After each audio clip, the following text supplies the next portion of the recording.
Alright, we're in Icecrown Citadel, and we're on the Paladin this time. The plan is to clear most of it out in 10-man normal mode, just because it's fast and easy, and then when we get to the Lich King at the very end, we're going to set it up to 25-man heroic mode, and see if I can beat 25-man heroic mode on the Paladin. I was able to do it on my Death Knight, but it was close, and it was pretty difficult, so I'm not sure. I'm excited to try. And if we do 25-man heroic for the Lich King, we have a chance to get the invisible mount that he drops that everyone really wants, rare chance to drop in 25-man heroic mode. That's how you get it these days in Mists of Pandaria Classic. And we're in here solo. I'm level 90 on my Paladin, sitting right in front of the first boss here, Marrowgar, 505 item level. This is what we're using. And I've prepared a protection specialization to use for the Lich King, and then I've got like a shield and a one-handed sword to use with that instead of this Shinka Execution of Dominion. But the first part of it should be pretty straightforward. Just kind of blast these dudes, get some transmogs, get some gold, work our way towards the Lich King. Bro said the B word? Wait, what B word? Bag add-on? Bagnon? Bagnon? I hate Bagnon. Ever since it killed my hardcore character. That's, is not coming back. Yeah, if you guys are watching, if you are watching the VOD of this on YouTube, you can, it'll all be timestamped in the video description, so if you want to skip ahead to fighting Lich King, you can do that. If you want to skip ahead to any particular boss, you want to see how I did that, you can do that, no problem. I didn't use any cooldowns on him.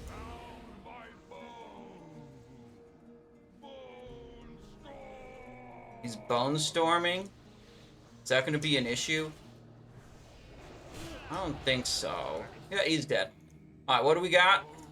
Shawl of Nerubian Silk and the Frost Needle. Okay. Good. Yeah, like I said, yeah, pretty easy cleaning it out on 10-man normal. You get, I want to say the coloring of the items are, like the items are different in normal versus heroic, and it's different items in 10 versus 25. So there's a lot of different versions of this instance you can do and get a bunch of different loot. So if you're after certain like transmogs, you have to make sure you're doing it in the correct version to chase the item that you want.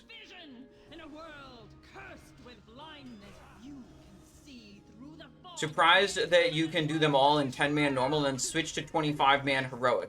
Yeah, you definitely couldn't do that when Wrath of the Lich King was current content in Classic.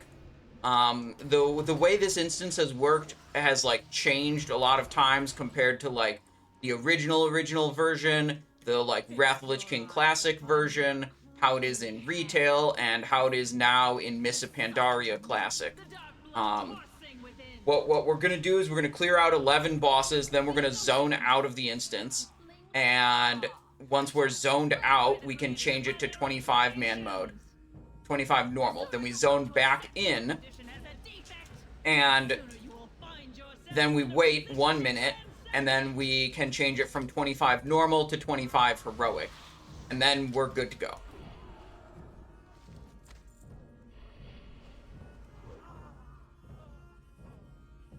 Another change I know from the retail version of this to the version that exists in Mists of Pandaria Classic is there's a skip that you can do in the retail version where you goblin glider down this little hole next to Blood Queen Lana'thel, and then you can clip out of bounds and you can skip Valithria Dreamwalker that way. That same skip does not appear to work in in Mists of Pandaria Classic. So you need to come up with other skips, which I was able to find. I have a, I was able to find, I didn't find, someone else told me, I should say, a way to skip past Valithria on my rogue. Different way you can do it, because the way you do it in the retail version of this raid, it doesn't work. Valithria is one that often needs to be skipped because it's one where you have to heal the boss to get past it. And some classes just can't heal, and that's a big problem.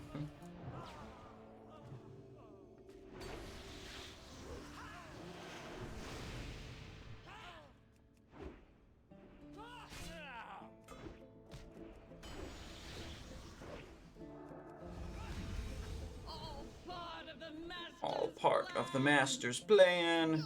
Okay, what do we get loot-wise? Death Speaker Disciple's Belt. Okay, and the Njorndar Bone Bow. And neither of those can be used by me. There is a kind of nice looking set of like brown and gold plate armor that I'm trying to get out of 10-man normal mode. And I'm missing a leg piece, a helmet, and a boot for that set. I'm using most of the set on my Death Knight right now for a transmog. So we'll see if I can get any more pieces of that in this run. Here, we should be able to sneak by at least this pack without getting in combat, but I think the next one is likely going to put us in combat, and we'll just kill it. Oh. Yep, combat. Felt like I was about to make it past.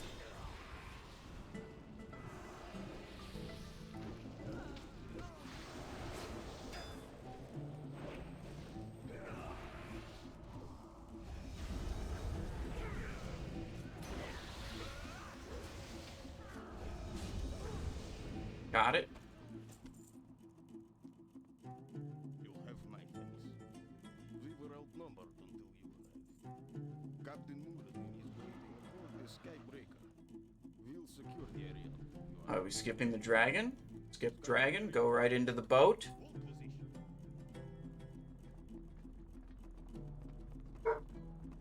We get our rocket pack here. Equip. Keybind. Activate the encounter.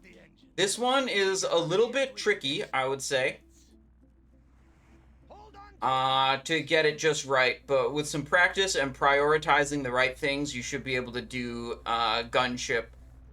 The main things I would say is when you get kicked out of the cannon, when you get frozen out of the cannon, you want to go over here and kill any mobs that are on your boat, then jump over, ignore all the axe throwers, and then just go kill the battle mage and come right back. The battle throwers generally won't do anything if you ignore them. So spending time killing them is usually a waste. So I'm going to intentionally not shoot the axe throwers, because shooting them would like activate them and cause them to do something. But as long as I don't shoot them, you see, just nothing happens. Alright, we got kicked out. I'm gonna kill these dudes.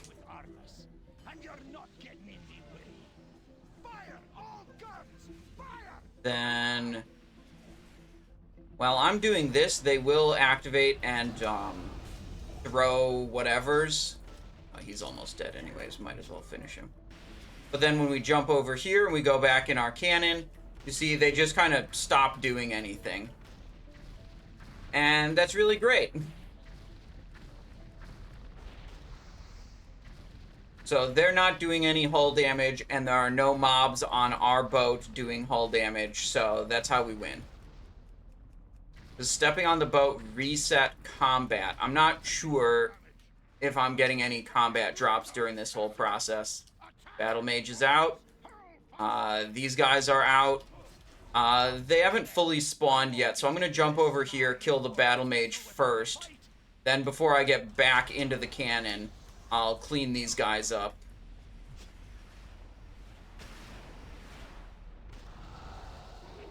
But I don't want them hanging out here casting burning pitch on my boat.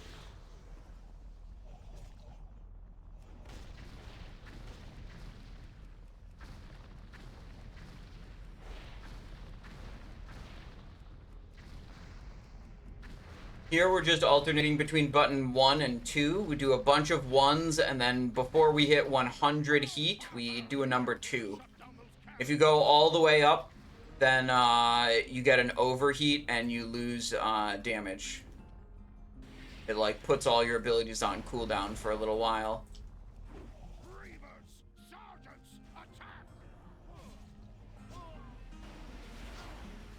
That's just gonna kill him. Nice.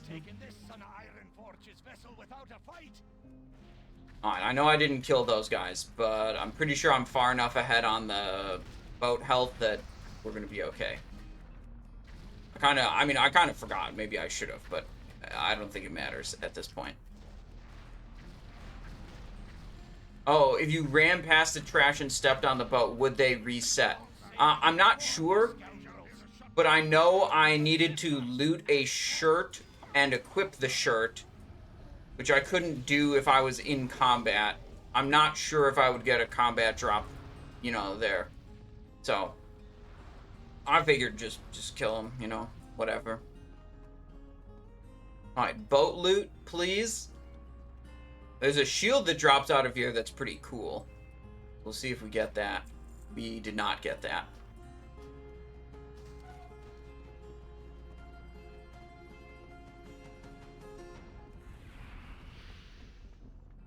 Alright, this could be a Seal of Insight angle, where we need a bit of extra self-healing to sustain ourselves against this boss, but at least in the opener, when I have all my cooldowns active, I will definitely use Seal of Truth.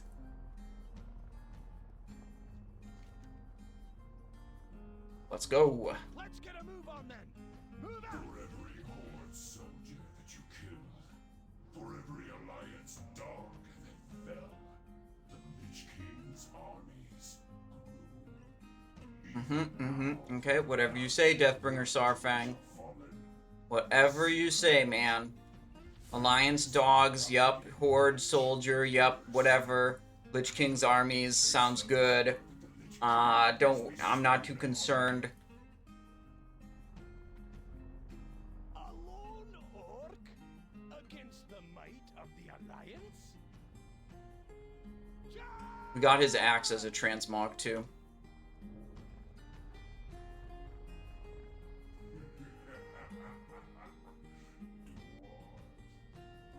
By the might of the Lich King. Alright, see how long we last before we need to employ some self-healing stuff. Looking like we're gonna do fine. We're actually cooking this guy.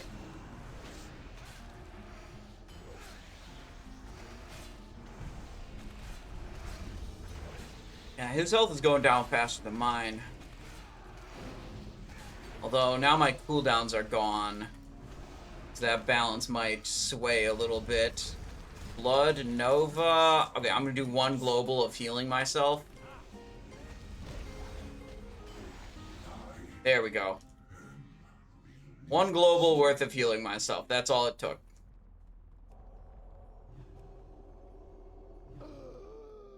Alright. Chest. What do we got? Icecrown, Spire, Sandals, Cloth, and Hauberk of 1,000 Cuts, male. Okay. That was Saurfang's boy, the Horde commander at the Wrath Gate. Onwards. Let's do Valithria next. Valithria is kind of fun because we can actually we can actually heal Valithria. This is of all my characters, this is the one that's just easiest to pass Valithria with. You know, I'll just put what is it? Eternal Flame. Yep. Looks like the Horde are coming to take. Then we can Holy Prism, or no, we can Execution Sentence to heal Valithria. That also is a heal. Yep. Okay. So yeah, we'll just Eternal Flame Valithria a couple of times, and it should be good. We've got to heal the boss from for a total of like 6 million health or something, and that's it. And then it's GG. Even dying here beats spending another day collecting reagents for that madman Finkelstein. In a vital banner, our champions have arrived.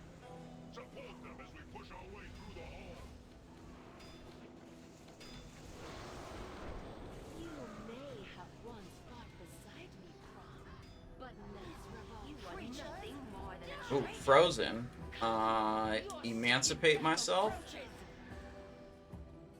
Good rep paladin ability. Just removes movement impairing effects.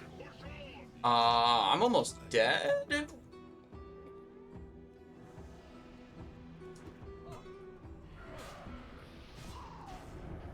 Alright, we can Eternal Flame myself. That should help with the not dying part.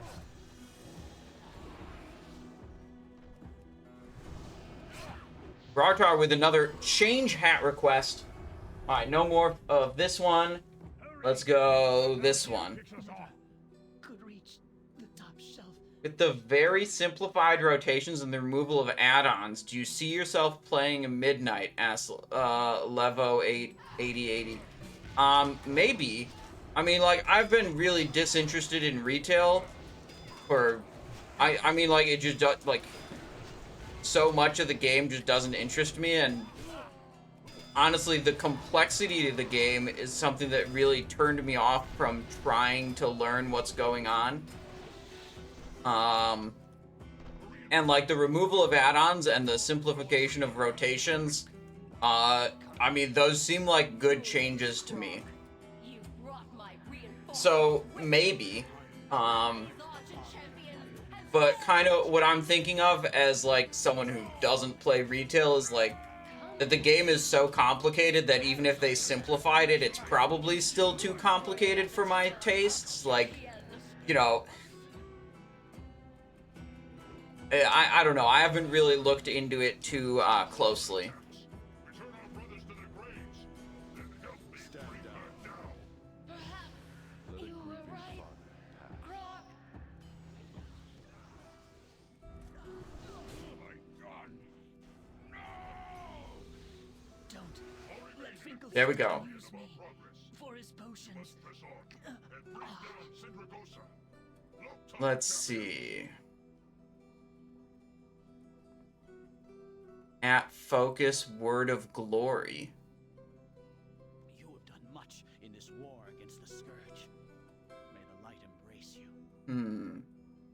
What about at focus, eternal flame? Beware the dangers that lie ahead, and do try to remain in one piece. That seems like a good button.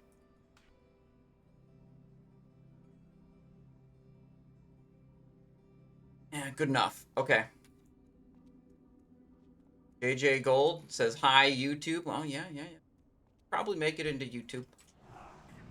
Unless something goes horribly, horribly wrong.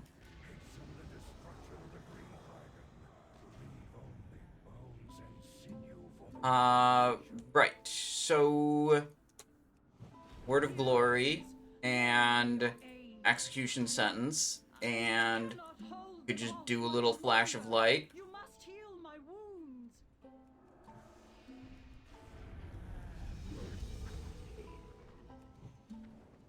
The word of glory that I put on originally was only a 2-pointer, so I just replaced it. As soon as I had 3 points, I replaced it with a better one.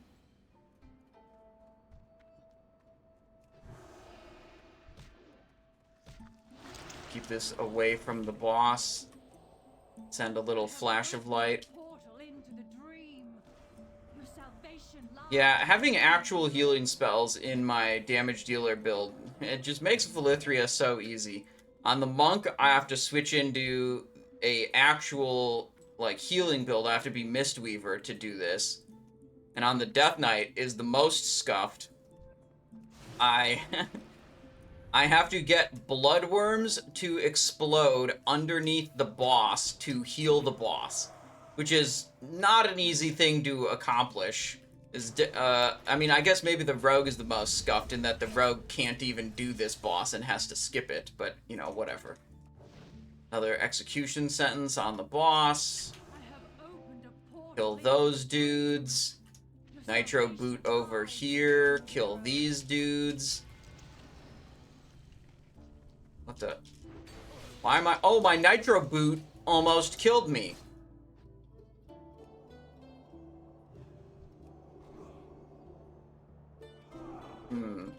Maybe I should Word of Glory myself. Why don't I just use Seal of Insight, actually? There's no reason for me to be dealing extra damage here with the other seals. I will not forget this kindness. I thank you, Highness. I was not at the Rat Gate. I have The soldiers who survived told me much of Portal into the dream, she says. Not my concern. honor.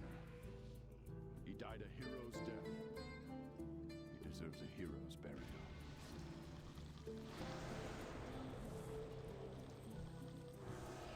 He's dead. One more suppressor over here. Generate some combo points off of that Lich. Do this. Do a little flash of light. Ooh, out of mana. Can't do more flash of lights. There we go.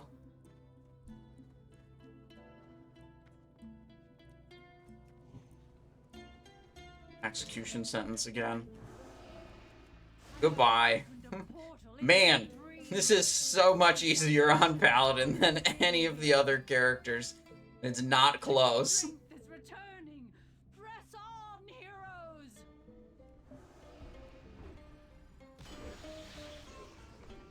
Paladin has combo points. I just call them combo points. They're technically called holy power, but they work basically the same as combo points. You know, you have abilities like Crusader Strike and Hammer of the Righteous and Judgment that all generate holy power. And then you have... What did I just do? I pressed the wrong button. Then you have other abilities that spend holy power. He just got one shot. It was nothing, Your Majesty. Correct. Just a dream. I'm Your proud of my salvation king. lies within, heroes. 220,000, 225,000. Soldiers for an assault on the upper citadel. I'll send out When did Paladin drop mana? Oh, I still have a mana bar, but as a Retribution and Protection Paladin, my mana bar, while technically existing, is so irrelevant that I don't display it on my UI. I think it's just wasted space on the screen. Like, all my spells cost, well, most of my spells cost mana.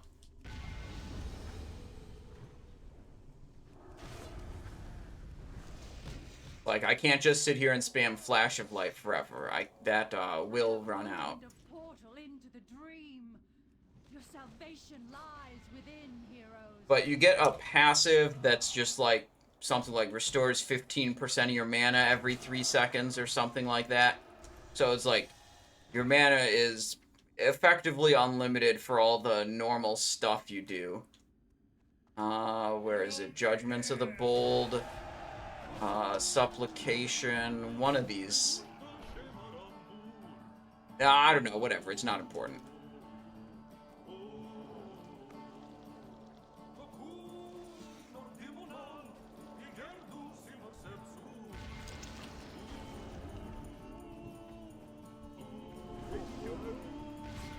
Opened a portal into the dream.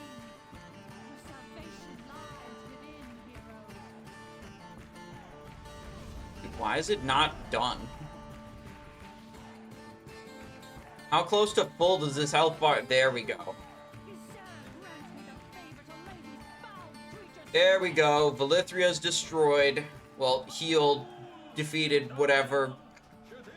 Go back to Selfless Healer. We don't need that Eternal Flame anymore. Where's my level 45 talent macro? Yeah, right there. Oh, I put it over here too. Alright, what's the loot? Lich wrappings and skinned whelp shoulders. Haven't collected. I'm pretty sure I have that. Maybe I have the heroic version of it. Yeah, I think I have the heroic version of this.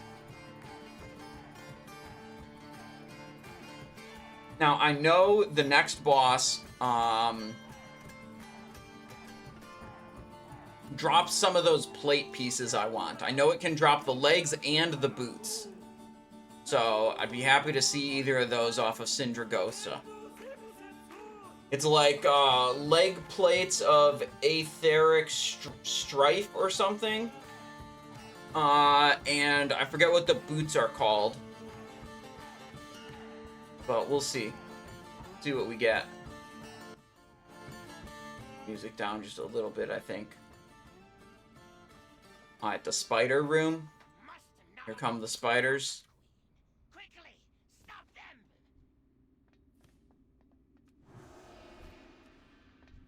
It. Hit. Hit. Gotta hit all the spider dudes. Or else the room resets and you have to go again. Gotta make sure you aggro all the elite mobs that come through here.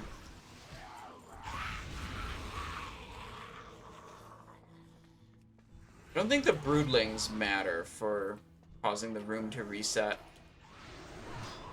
but I'm not totally sure.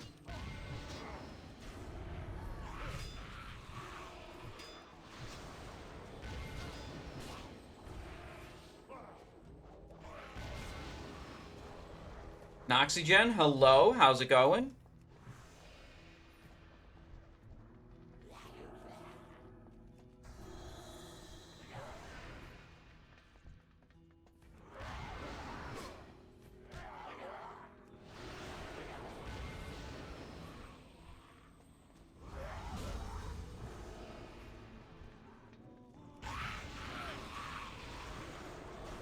Noxy, you caught us right at the start, well, close to the start of Icecrown Citadel. You know, we got the first 5 bosses down, so we're into the, like, inner sanctum, so I guess we're about halfway through, actually. But I expect that, the Lich King will take us a long time. I don't expect to get the Lich King on the first try.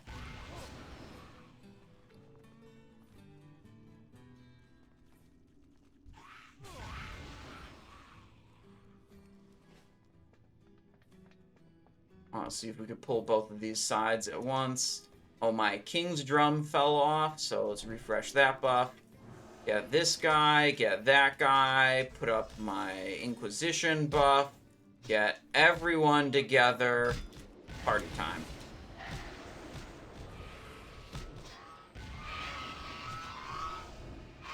Yep, that was pretty good.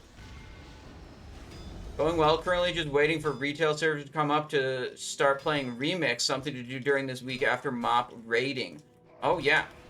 I don't know about Remix. I was thinking about that, but, like, I feel like those Remix things are for people that played the expansion before and they want to, like, do it different. And, like, my impression was kind of that, like, I probably wouldn't have a lot of fun if I didn't know what was going on already. You know, maybe that's a wrong assumption, but that's kind of the impression that I got from it.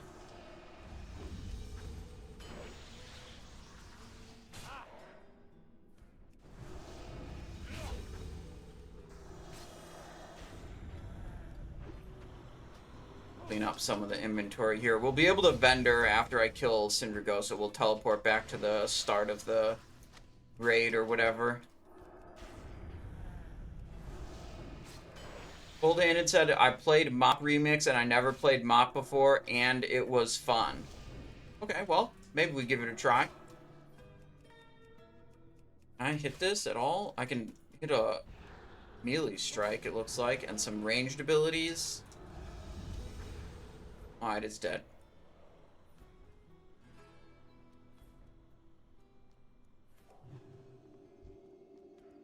Alright, Spine Stalker and Rime Fang.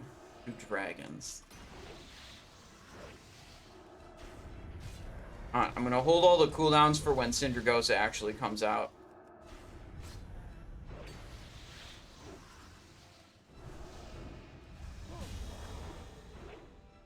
Mostly do those for people to collect transmog and mount that they never got. Yeah, because I think with the MOP remix, they had it, like, merge with your retail transmog collection. You are fools who have come to this place. Why can't they do, like, Scepter of the Shifting Sands remix? Nax Ramus 40-man remix?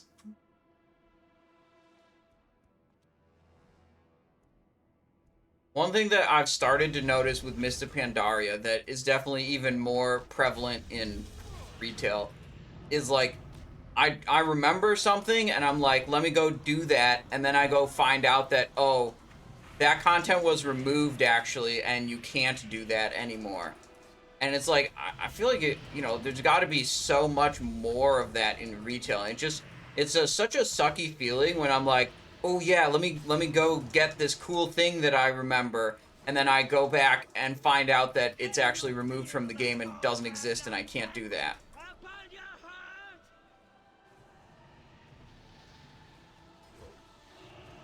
Now, feel my master's limitless power and despair! Icebane pauldrons? Yeah, you remember that incident, huh? Where I thought I could get Icebane pauldrons still, and I had simply confused myself. What if we bubble to remove all these stacks of debuff? Oh my god, am I about to get frozen?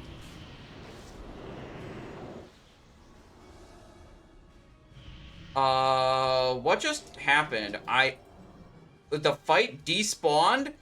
Did I get frozen because I bubbled? And then I was an eligible target to be frozen? Because I wasn't the tank anymore?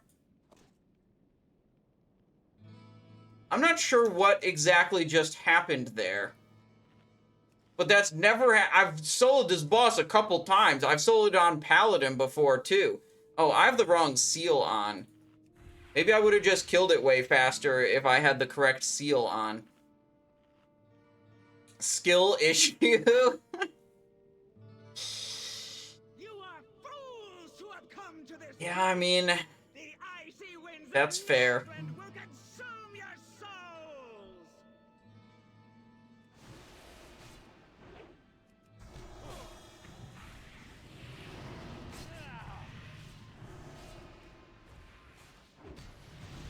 Could do a lot more damage, though, with the Seal of Truth instead of the Seal of Righteousness.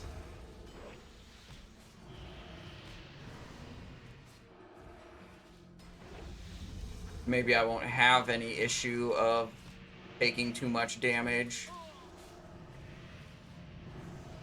Can you feel the cold hand of death upon your heart? Now, feel my master's limitless power and despair!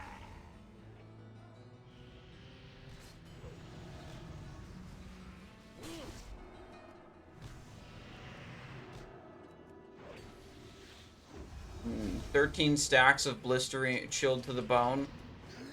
And they're gone. Okay, boots or leg off of this boss, I would like to see. Nope. Try again maybe on the Death Knight for plate transmogs.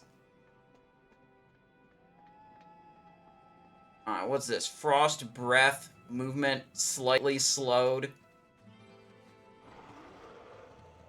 Alright, let's go. Oh, wait, we could just mount up on a vendor mount right here. I don't have to go to the front of the instance to vendor. Forgot that this was a mount viable location. You'll find what you seek. Okay. Claw. Get rid of most of this stuff. The greens I'll disenchant. Send them to my other character, make a little bit more coin off of them. But all the grays, all the BOP epics, you just get rid of them.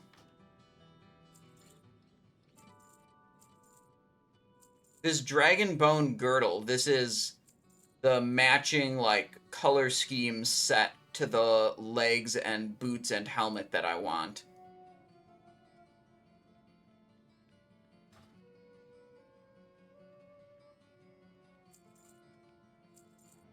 It's not like an actual proper item set, but it's a bunch of items that, you know, look the same. Okay, good.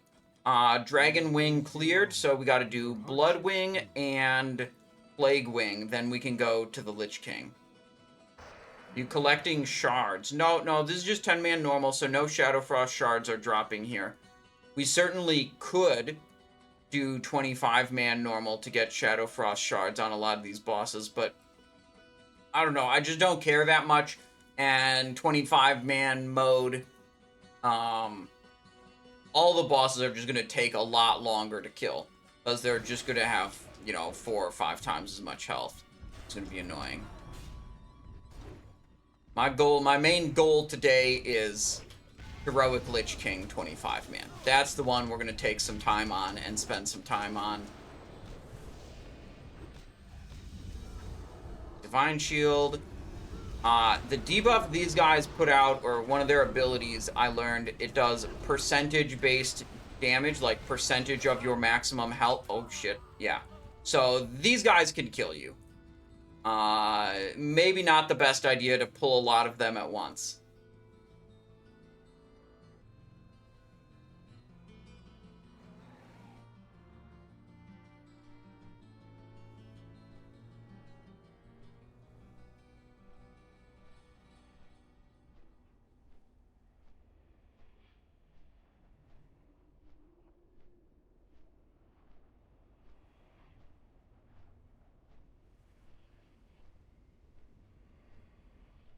So, oops. Oops. Yeah, let me look at my damage taken. Bubbling pus from the postulating horror. What a pleasant name. Alright, who repairs my stuff? Choose your path. Wait, strength, dodge, hit. Strength, hit. This is my path. Where's the vendor? Surely there's a vendor here. Could hit a repair. You know what? It's not important.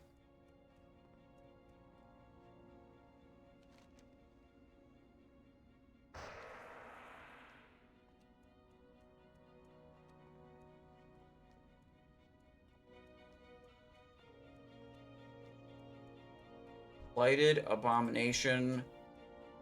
That's not a Pustulant Horror. That's the mob that was doing the damaging ability.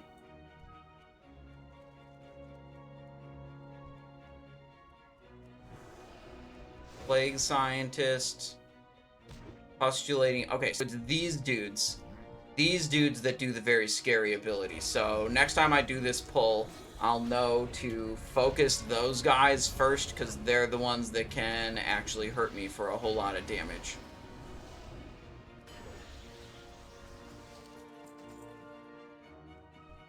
Them. Alright, let's rebuff a couple of things. We're missing some buffs. Do one of these. Get back to full power. These food buffs are expensive. These are the 300 strength. Black pepper, ribs, and shrimp.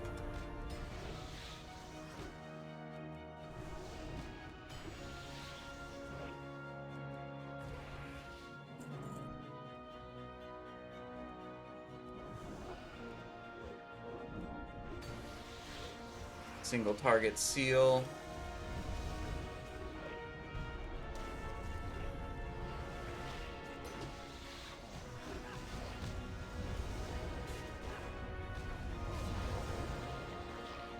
Good. Oh, what? We triggered a trap, I believe.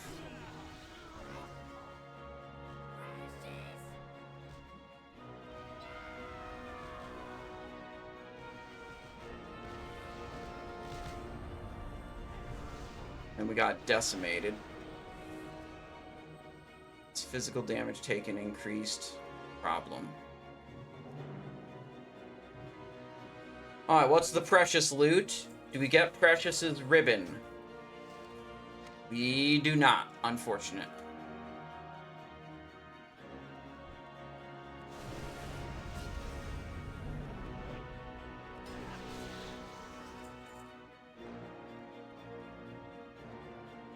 Alright, Rotface. Kind of an ugly looking dude here.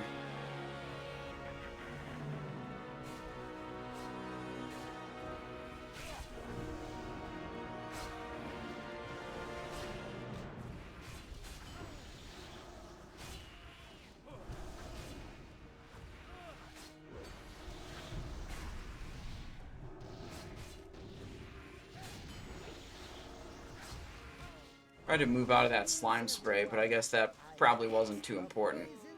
What do we got here? Lockjaw and Shaft of Glacial Ice. Okay, remember to hit the valve before you leave the room, or else you're going to have to double back. Cold-Handed asks, does it drop in 10-man? The Shadowfrost shards only drop in 25-man mode. They do not drop in 10-man mode. This was a bit before Blizzard just made, like, the same loot. You know, they made it so, like, 25-man was, like, the prestigious mode that got you the best loot. Oh, the ribbon. You're asking about the ribbon. I actually don't know for sure if the ribbon drops in 10 or 25 only. I assume it drops in both, but I don't know. I never really checked.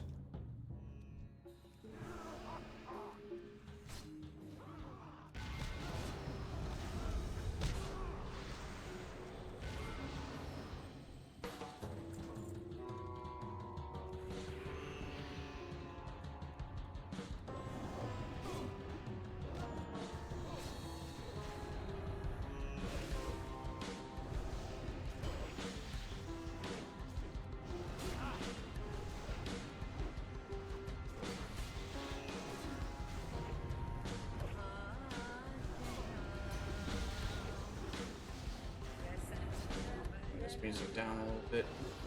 Diablo music.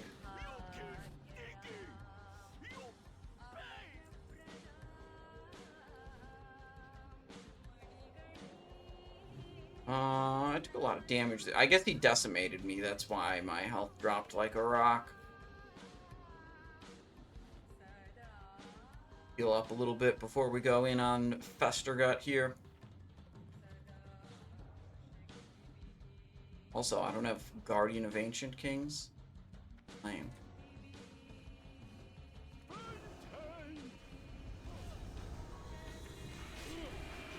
an ordinary gas cloud. But watch out, because that's no ordinary gas cloud.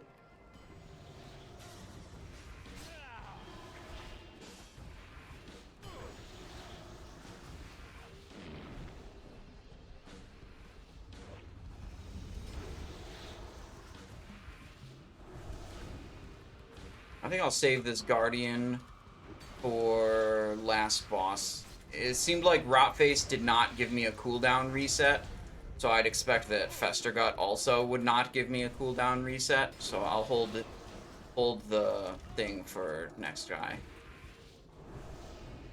Putricide's a bit bigger of a baddie. Taldron's Long Neglected Boots male. Abracadaver.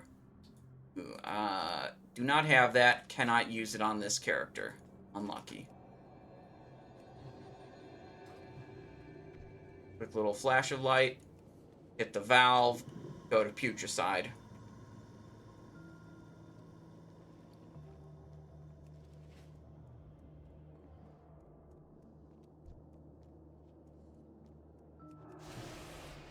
Why don't you have an 80 alt getting geared out?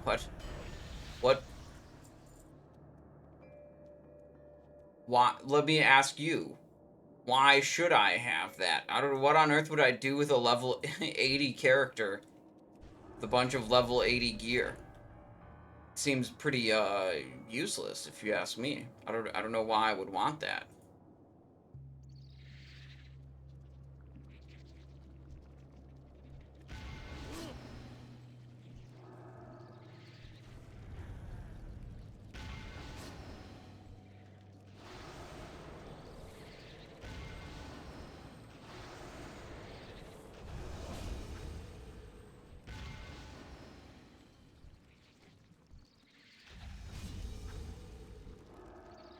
They despawn if you don't hit them quickly enough.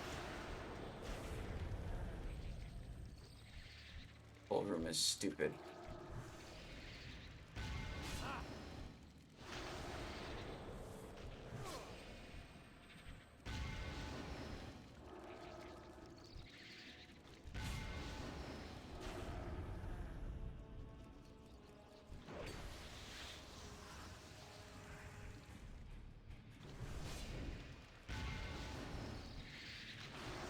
So you just have to kill a bunch of these flesh-eating insects, and then eventually the upper door will open. And sometimes you see the back door opens and the event despawns. You didn't kill enough of them, and then you have to just let the event respawn again and keep going until you've, you know, filled your quota of dead bugs.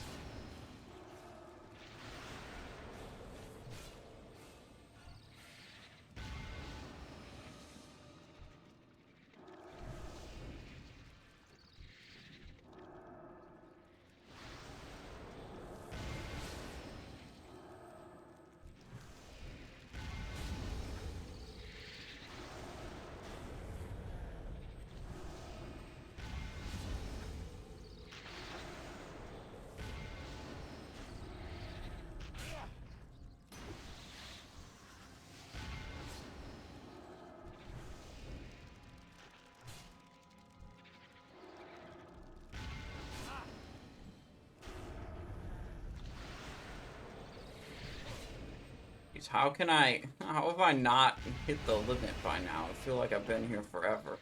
There we go. Okay, door's open. Move, move, move. Before it decides to bug out and keep me locked again. Alright. Professor Putricide. This one? Oh, I've got a flesh-eating insect. Good news, everyone. Alright, I'll save the big cooldown for the final phase, although I think it kind of doesn't matter too much.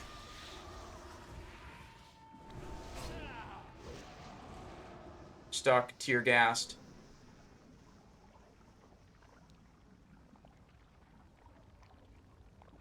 So he grows some big arms, and then he grows some bigger arms. And then we'll hit all the rest of the cooldowns. Where'd those come from?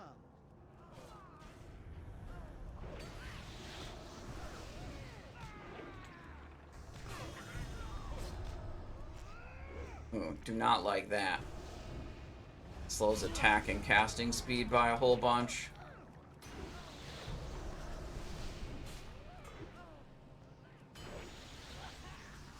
Here's tear gas, so we're going into the final phase now.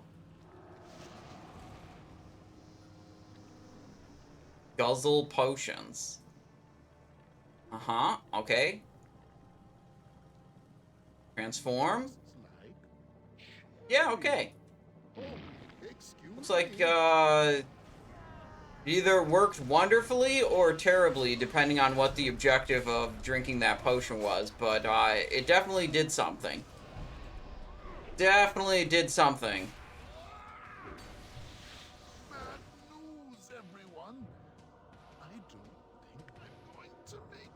Alright, what do we got? Scalpel, sharpening, shoulder guards. It's another one of the, like, plate pieces that I'm trying to get. But I already have this one. But it's part of the same set. There we go, Putricide down, so now it's just Bloodwing, and then Lich King time. I'm pretty stoked to try Lich King.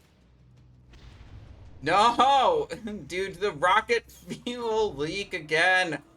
These damn rocket boots. Divine shield that away. Okay, okay. Dragon Wing cleared, Plague Wing cleared. Just have to do the vampires, the 2 vampire bosses.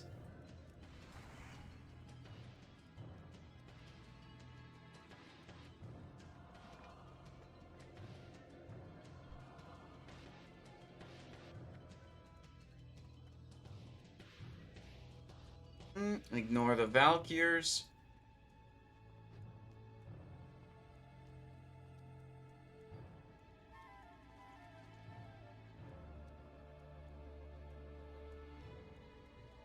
Man, the Vampire Wing is definitely a vibe. It's pretty... I guess all the wings kind of have their distinct, you know, kind of appearance or feeling. Maybe the Dragon Wing doesn't really say much, but the Plague Wing is cool. It's got like those, like, you know, gas pipes and slime pipes and stuff. Then this has the whole, like, vampire red aesthetic.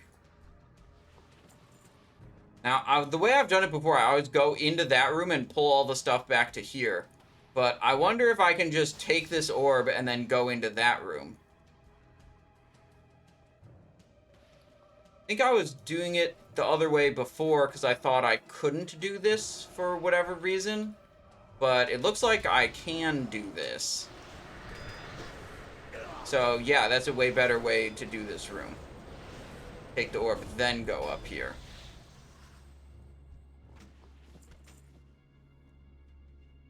Foolish mortals. You thought us defeated so easily. So that orb gives me double damage, double attack speed, and makes all my abilities instant cast and have no cost. So as soon as I got 3 combo points, I just started spamming Divine Storm, because it doesn't... You know what? I bet I could have cast Divine Storm without even having the holy power to begin with, actually. was merely a setback. Blood will flow. Valinor will have his vengeance.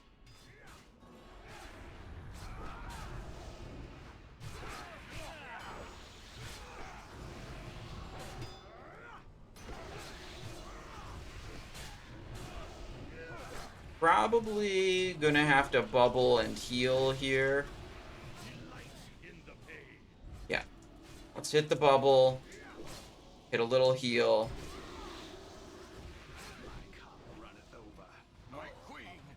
There we go. Alright, what do we got? Heartsick Mender's Cape and the Thrice Fanged Signet. Okay, neither of those are cool. They're both extremely lame. We move on to Blood Queen Lana'thel.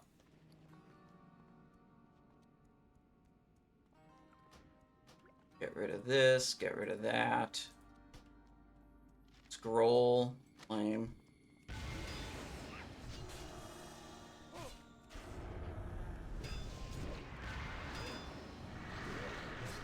Alright, let's see this time. Can I... Yeah, I can cast Divine Storm even if I don't already have combo points, which makes sense. Rocket boot up here. Somehow they didn't backfire. Oh, no, what? I lost the buff. I think you lose the buff when you get too close to the boss, maybe? I was planning to use that buff to just kill these a little bit faster. Why I bothered to rocket boot to them. Oh well.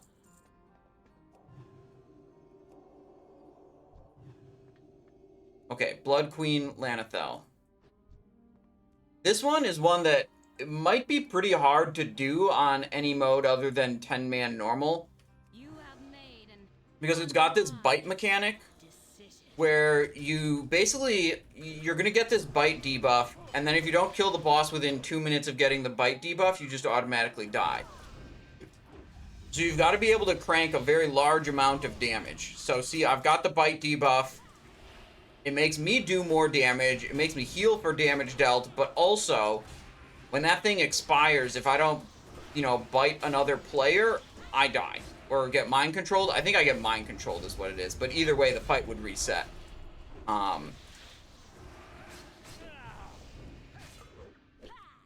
if the boss has significantly more health, then that could be a problem. And it would have more health in, you know, 10 heroic. It would have more health in 25 normal. Like, we're on currently the easiest version.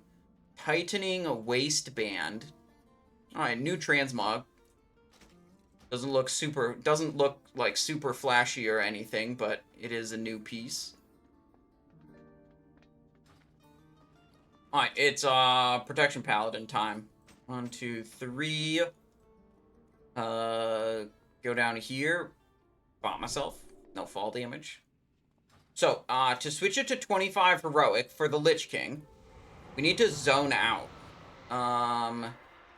Means we need to go... Dude, which way is the... That's Sindragosa. I think I have to walk, yeah, all the way back over there.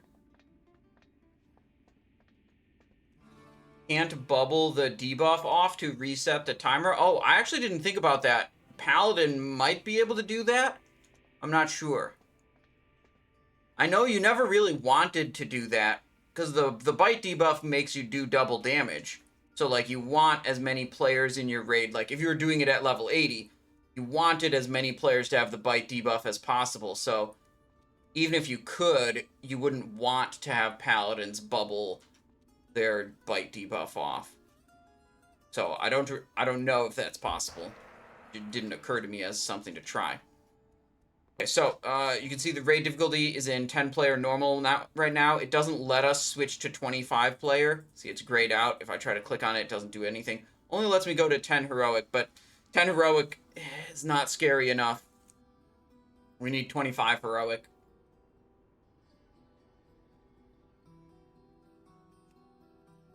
Raid difficulty 25-player normal. Now we go back in. Yep, 11 out of 12 bosses defeated. That's fine. Except, now, if we try to change to 25 heroic, it just says, raid difficulty changed recently and may not change again for 51 seconds. So that's why you have to wait 1 minute. So we can just use that time to travel to the Lich King, teleport here, go up to the top, whatever. Double check that we have everything we want. I'm going to actually look at the glyphs again. I'm not sure. There's this one glyph called Focused Shield that I'm not sure if I want it for this purpose. Like, if I use Focused Shield, it makes it so my Avenger Shield only hits one target, but it hits for more damage. So it'll up my damage on the Lich King, but it'll make me do less damage to all of his adds. And I kind of think I don't care about dealing damage to his adds. So I think that's fine. And then I got to think about what other ones I want. Successful blocks increase damage. Yep, I probably want that. Blessed Life, no. Burden of Guilt, Consecration, Dazing Shield, Divine Plea, Double Jeopardy. It could help make Judgment kill the ice orbs during the remorseless winter phases. Knocks down instead of blinding. You can stun some of the adds, but I doubt that's important. Harsh Words can now also be used on enemy targets. Holy Wrath also does this. Let's see. Light of Dawn, Word of Glory. Yeah, I think it's going to be Double Jeopardy for the third glyph. Okay. Let's go Blessing of Might. I'm going to need a fresh Blessing of... Well, if we make it that far, we'll need a fresh Blessing of Kings. But let's not assume we're going to make it 10 minutes into the fight on the very first attempt. That may just be a waste of a charge. 25-player Heroic. So, despite the flag saying Heroic 10, you can look at the boss's health. It's 103 million. The chat log says 25 Heroic. The health indicates that it's in 25 Heroic. It's in 25 Heroic. Screw it. Drum charges aren't expensive. So, the plan... Ooh, I have Holy Prism. Oh, I think I have Holy Prism to help my AoE damage. Maybe? Prism... at self. Okay, is how I have it set up. That's fine. So, he's going to spawn a bunch of guys. The main thing that kills me in this first part is called Shadow Trap. He'll cast that ability every once in a while, and on my location, it'll spawn a Shadow Trap. Usually it's like a random player in the raid. I'm the only player in the raid right now, so it's always on me. And then a few seconds after that, it spawns the Shadow Trap. So I have to move out before the trap spawns. Because if I touch a Shadow Trap, it will yeet me 1,000 feet off of this platform. And I will die.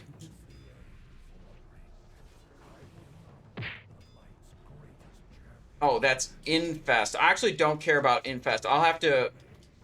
I cared about Infest when I was trying to do this on the Rogue. So I need an alert for it. I don't need the alert for Infest on the Paladin because it's basically irrelevant on the Paladin whether he's infesting or not. Rogue was much squishier and it mattered a lot more.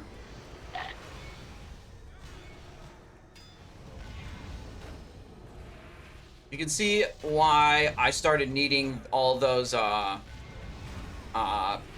alerts, because pretty quickly there start to be too many mobs, and it's too hard to just look at his individual casts because there are just too many health bars on the screen doing stuff.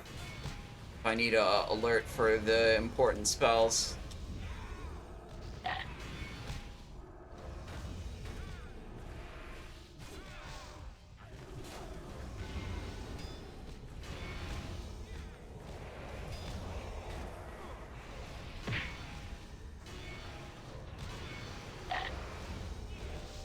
I don't think I'm even using Eternal Flame.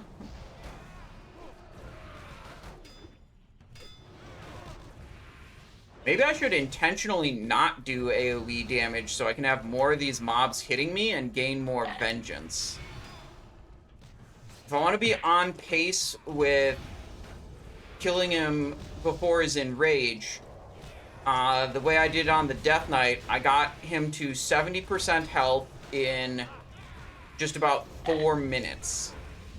And I'm currently 2 minutes into the fight and I've dealt 10% of his health in damage, which means I'm way behind in damage compared to what the Death Knight was doing.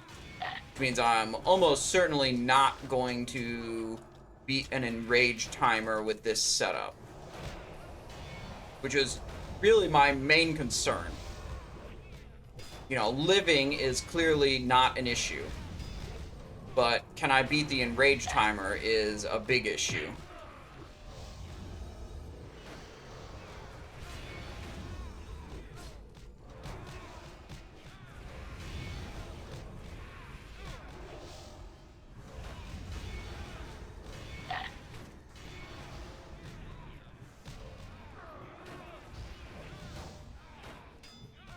Oh, I really thought the mobs would hurt me more. But they really, really don't.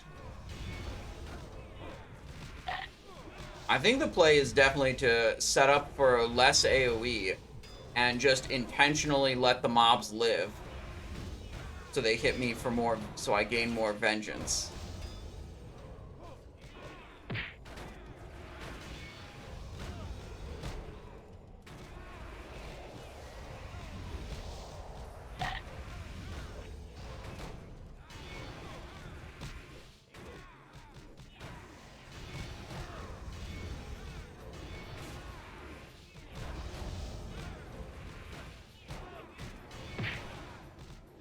$37,000 vengeance.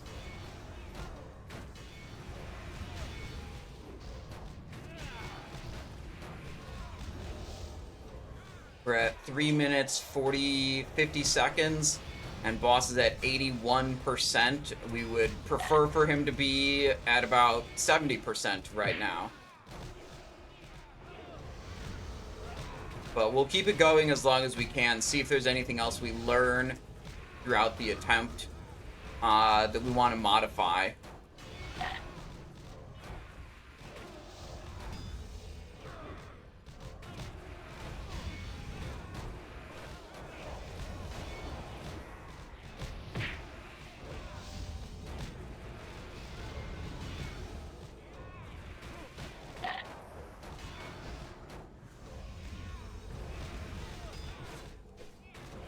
This impossible as Ret. I would assume that the boss would just kill me as Ret. You know, I don't have a shield to block all these attacks. You know, I don't know for sure. Like, maybe if we did Retribution and we used Seal of Insight for self-healing, maybe that's enough. But given how he just absolutely flattened my rogue, you know, who's also a DPS class, my thought is that Ret Paladin would probably face a similar, you know, circumstance of just getting absolutely flattened. Because damage dealer classes, they just take so much more damage than DPS classes do. Or sorry, than tank classes do.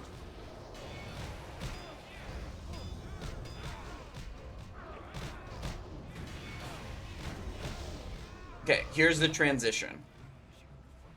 So I want to see how it goes with killing the ice dudes. Like, maybe if I'm going to expect to have this many mobs,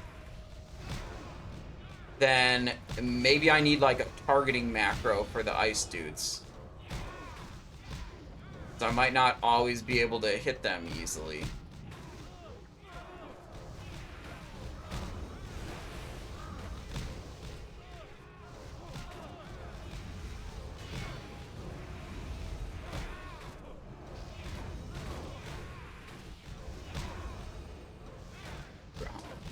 Yeah, I have to target the Lich King back and target the ice dudes. If any of the ice dudes ever touch me, just like the shadow traps, I will get yeeted off the platform and die. So they're very important to make sure you kill them. I have 75,000 vengeance right now. Seems pretty good.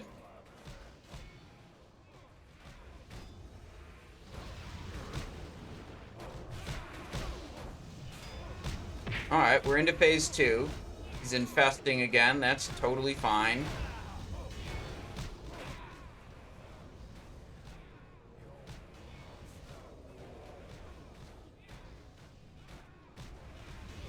I have a lot of mobs on me. So we were taking damage from Remorseless Winter, which probably helped my vengeance quite a lot. Maybe if I just stack these mobs super high, maybe the slow DPS at the start won't be an issue. Like, the Death Knight never stacked the mobs this high because they just died due to, like, disease damage ticking out. So the Death Knight didn't have this, like, ramping effect of dealing more and more damage the longer the fight went on, because I was tanking. You know, I was not on the Death Knight going like this, where I'm tanking more and more and more enemies. Yeah, I still have 80,000 extra attack power from Vengeance. Maybe I ought to have a Vengeance tracker. Could disable the Infest weak aura and create a Vengeance tracker.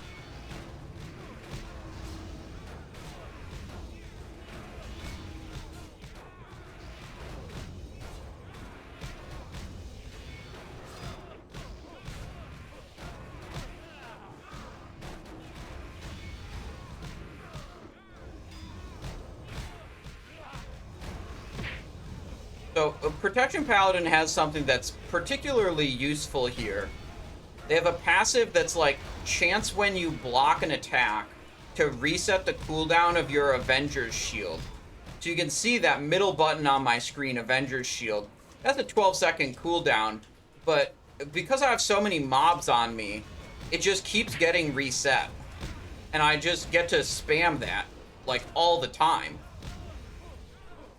Alright, this is another transition. We're at 8 minutes 50, which I can't remember what my timing was for the Death Knight for the beginning of the second transition. Yep, there we go. Just see if we can manage the ice dudes. Yep, there we go. Put a heal on myself if I can manage to not be silenced for 2 seconds. Ice sphere, kill it. Okay, wait, I'm kind of losing it here. There, back on the Lich King. Back on the Lich King. Heal myself. I might be taking too much damage now. You know, hope that Consecration kills the ice dude. Heal myself.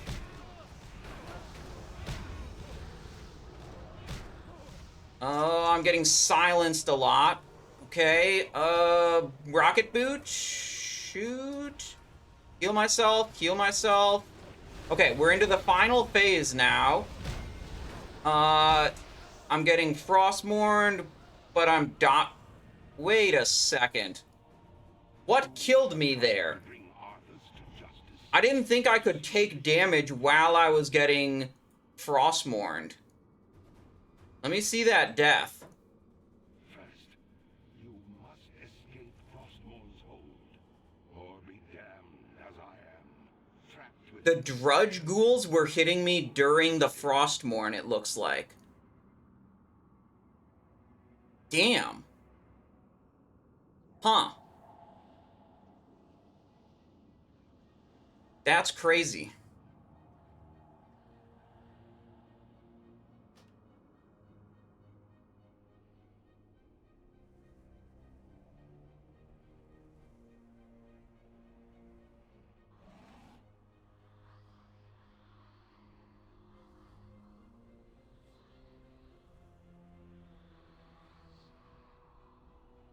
Yeah, the Frostmourne is... Well, like, I've had ads on me before during Frostmourne on my other characters. Not that many, but I've had ads on me before, and it was, like, not an issue. Maybe it's... Let me look at that again.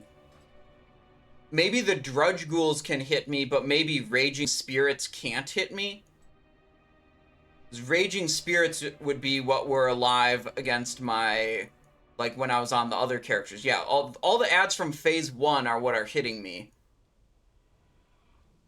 Ice Sphere? Oh, there was still an Ice Sphere alive. That might have hit me and caused a problem. Yeah, I'm gonna get a targeting macro for the Ice Sphere. And a targeting macro for Lich King. I think those will be helpful.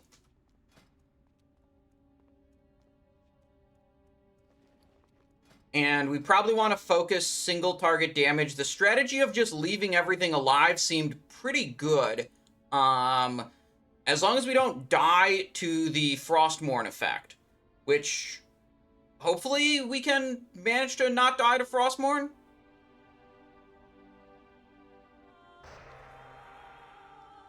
I wonder if having, what's going to be better? Having Eternal Flame active or Sacred Shield active? I think probably Sacred Shield would be better, because that scales with my... Eternal Flame, I think, scales with my Vengeance also, but so does Sacred Shield. We'll go for Sacred Shield.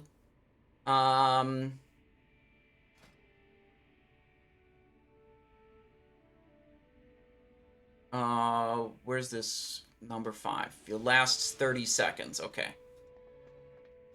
Okay, so we're going to make some UI adjustments, some talent changes, and then we're going to go again.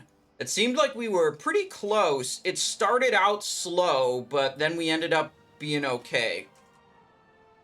Let's see. Lich / target. Is it the Lich King? Yeah, it's the Lich King. Put that right there. And then we'll make a new one. Ice / target Ice Sphere. We'll put that there. So Shift G will target an Ice Sphere. G will target the Lich King. That's good. Let's go Weak Aura. Disable this one. Load never. Paladin Aura. Paladin second row. Eternal Flame. Duplicate. Wait, what the? Duplicate. Sacred Shield. Trigger. Aura. Any triggers. Conditions.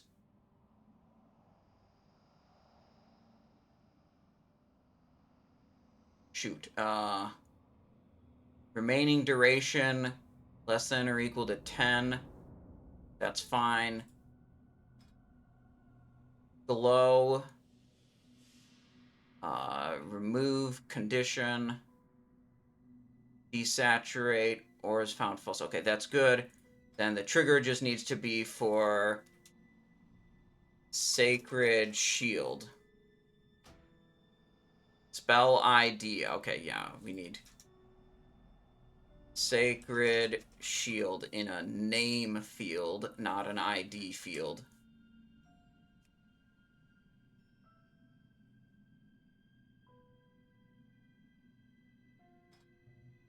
We'll fix that and make it cleaner later, but for now, we have a good Sacred Shield indicator. And We're going to get rid of the Holy Prism because we decided we don't actually want the AoE. We're just going to assume that, you know, with better setup that we will actually be able to survive getting hit by Frostmourne. That could be a bad assumption. I don't know. But we're going to go with it. Just max out our single target damage here. Buff. Buff. Buff. Buff.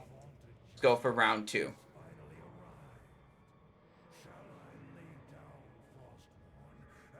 Reduces magic damage taken. Will grant you a swift death, Arthas. More than can be said for the thousands you've tortured and slain. I wonder if there's anything I can press while being Frostmourned. Otherwise, I'd need to, like, preemptively pop a defensive. I'm hoping the Sacred Shield just, you know, with 80,000 Vengeance attack power, I'm just hoping that does enough.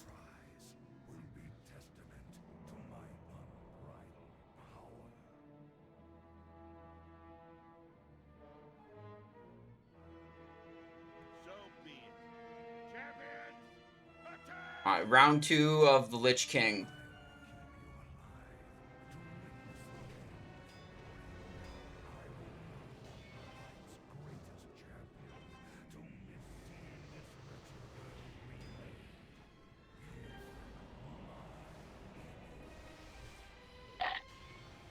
Shadow Trap.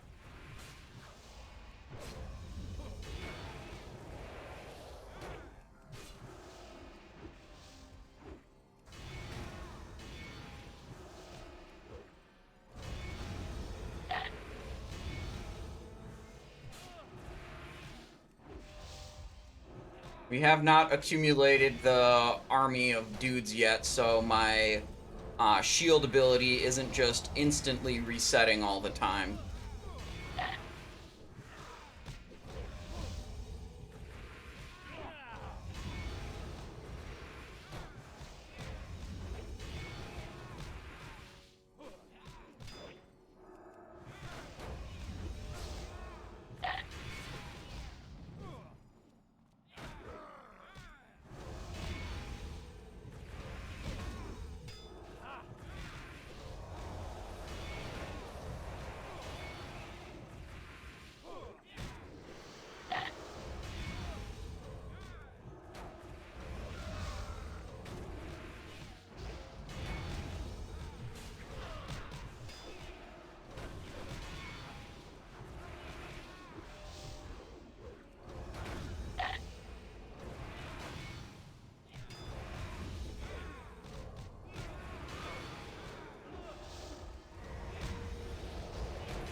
I should see what the damage per cast on a lot of these different abilities are. I'm pretty sure Avenger's Shield is one of my top damaging abilities.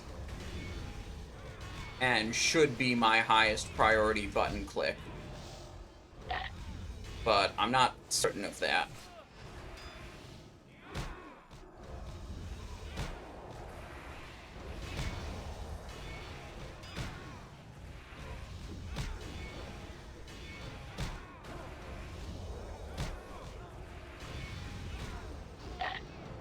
Shadow Trap coming out. Move it a little bit.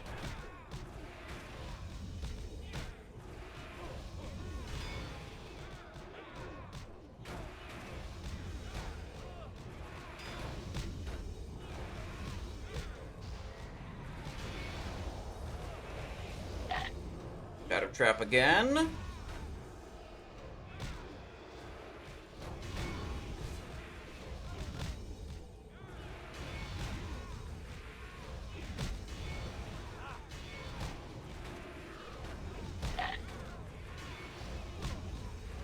What are we at? 82%, so 12 more percent until it goes into the phase transition.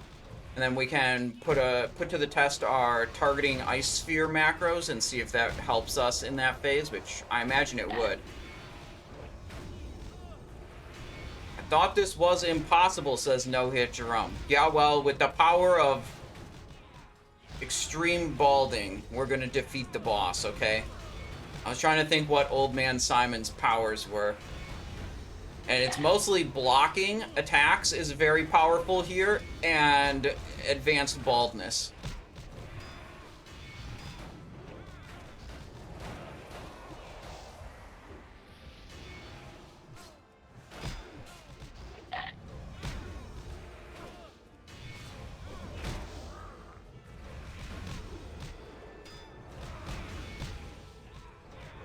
So I learned, Jerome, the strategy on the Paladin is different.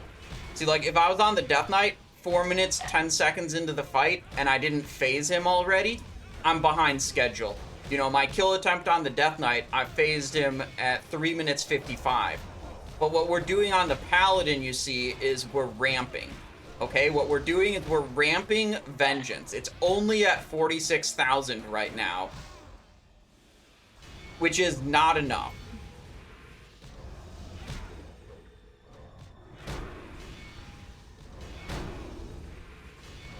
We had it up to like 80,000 before on the first attempt.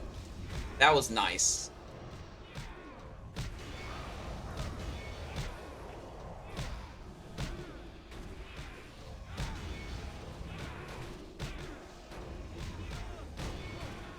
There we go. That's a phase.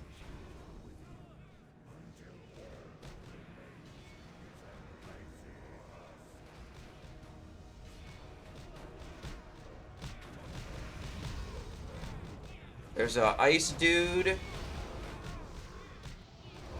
Nice. And we're targeting Lich King again. Nice. Ice dude. Lich King. Good.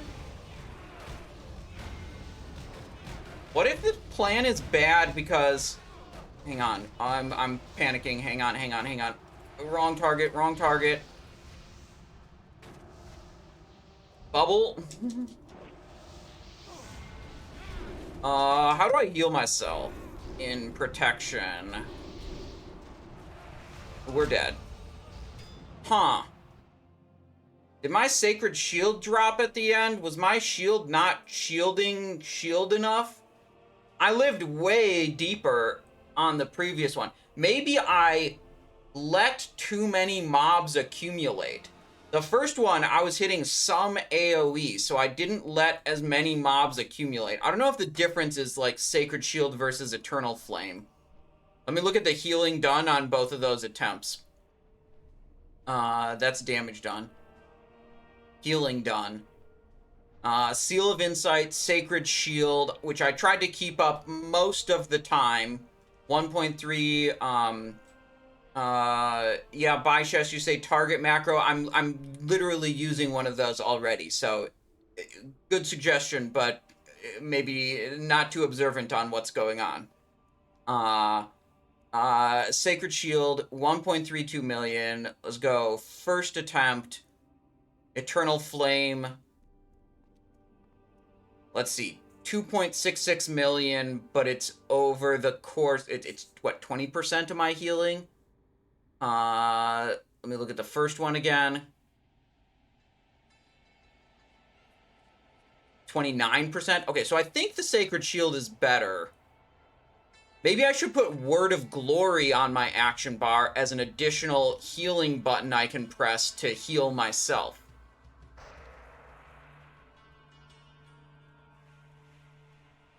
That would be good, I think.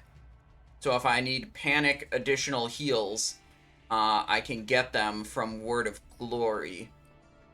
Where are we going to put that on the action bar? I guess Shift Z is okay. Word of Glory. We don't need Cleanse, really. Turn on Righteous Fury. Now, let me look at these two attempts, and I want to see something else. I want to see damage per ability. So, average was 159k for an Avenger's Shield versus a Shield of the Righteous being 762. Judgment, Crusader Strike is absolute dog water. Execution Sentence, yeah, so the Avenger's Shield is the most damage, and it's not even remotely close.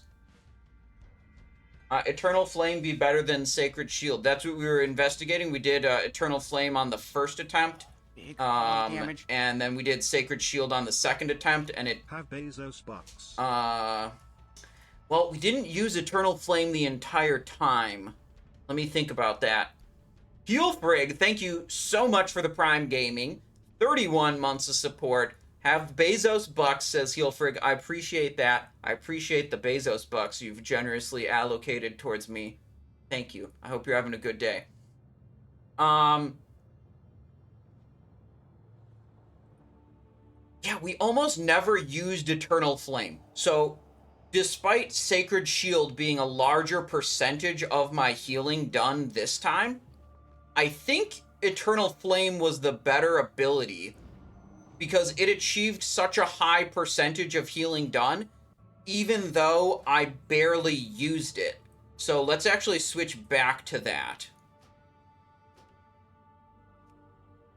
And now my weak aura is broken because I did it in a lazy way.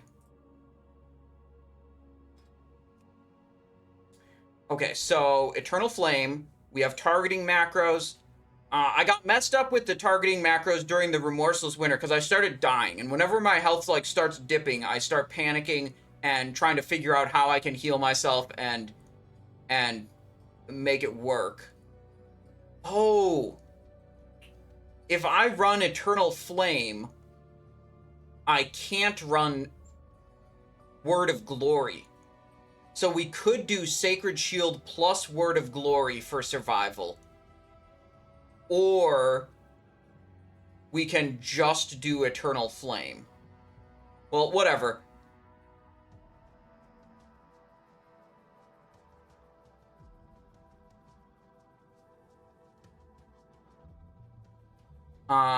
Right, let's start this up.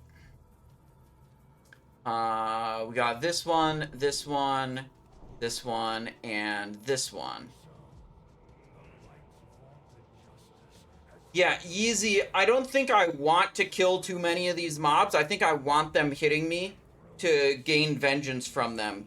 Because without the mobs hitting me, my vengeance just isn't high enough, and I'm not killing the boss fast enough to get him down before Enrage.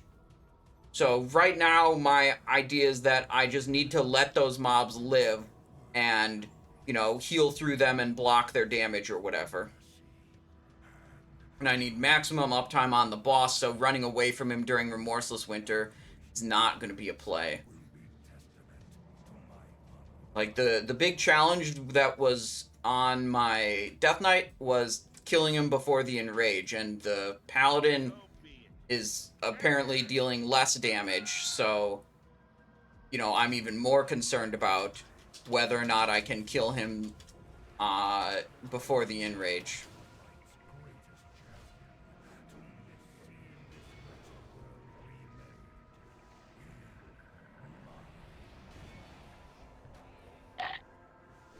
Move out.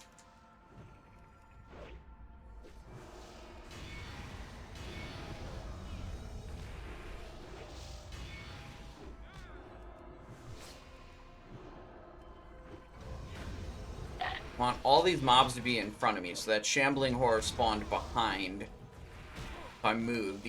I moved before that Shadow Trap went out, but my plan was to move in such a way that I could get the Shambling Horror to be in front of me.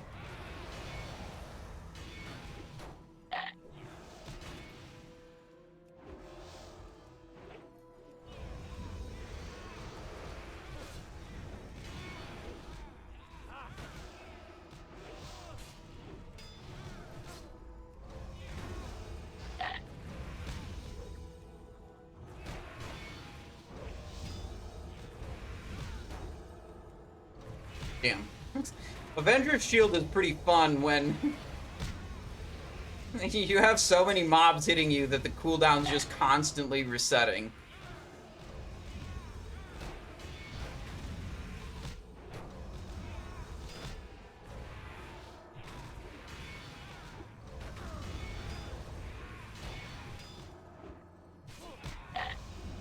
I wonder if, like, the vengeance isn't what's so important about the mobs. I wonder if it's just the ability to consistently reset Avenger's Shield.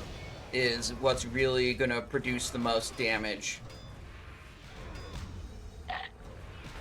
Because then I could, like, kill some of them, reduce my incoming damage, and it'd be less dangerous during the Frostmourne phases.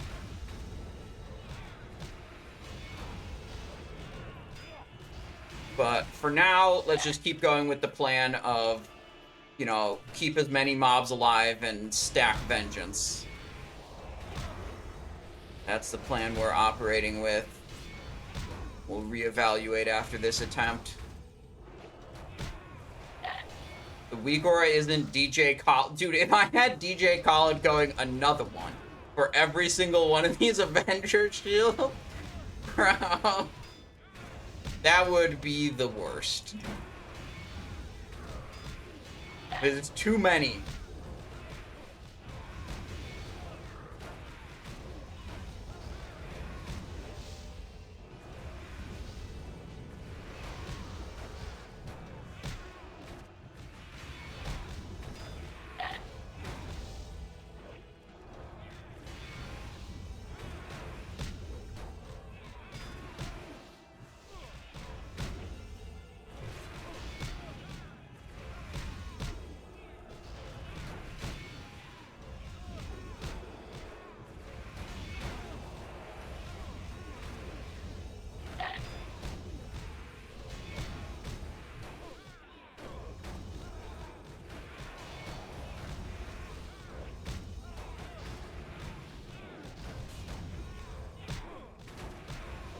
We at 34 vengeance.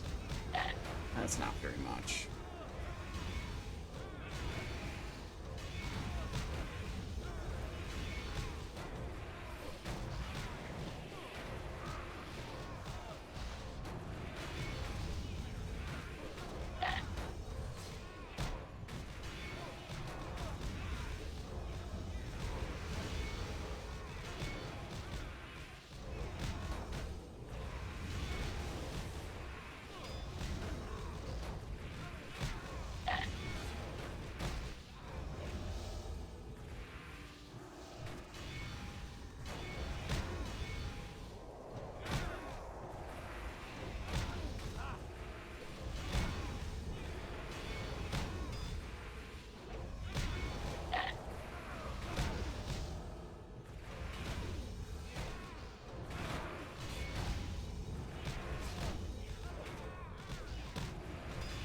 %, we're about to phase.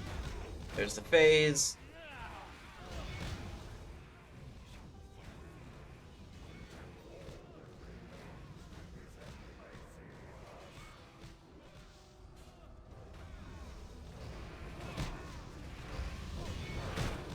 Here comes an ice dude. Got it. See, I don't know why I'm taking so much damage in this phase.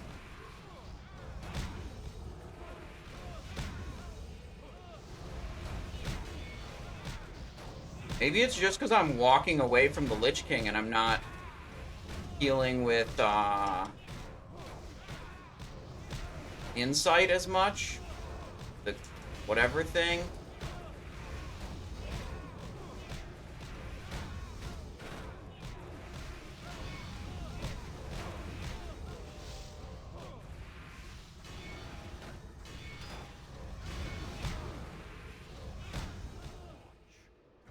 Okay, that went reasonably well, I would say.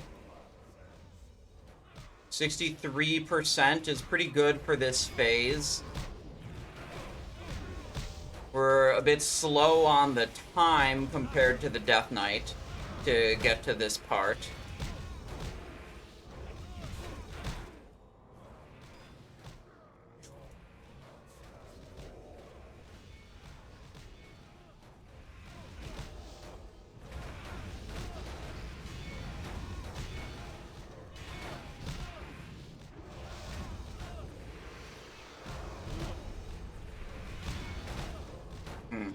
Move out of that. I wonder if part of it is like we take a lot of magical damage during that Remorseless Winter, and mostly the damage we're taking here is physical. Like we can't block, magic damage, but we can block all the stupid attacks from all these stupid mobs. And then they don't do dick to us, which is great.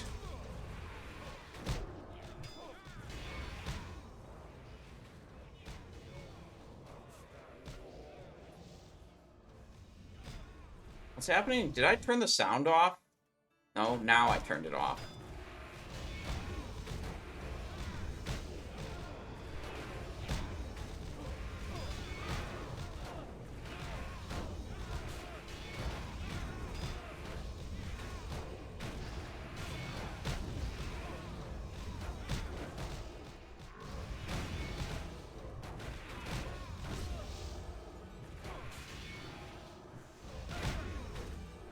We just have to be able to live that Frostmourne part where he stuns me and I can't block, dodge, or parry and all the mobs kill me.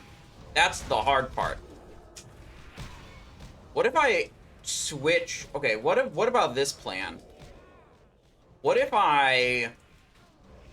You know, at the start of this phase, you know, after the first winter, what if I start prioritizing AoE to minimize the number of mobs that are up? You know, maybe my vengeance gets high enough, letting the mobs spawn for basically the entirety of the first phase. But then I want to ramp it back down before I get to the third phase.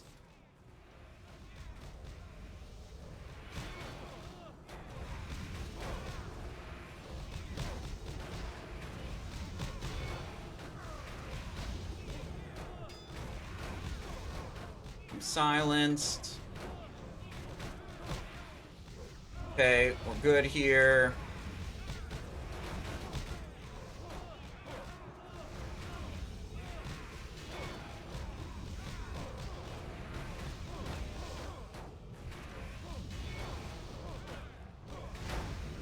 Good. Targeting macros working out nicely.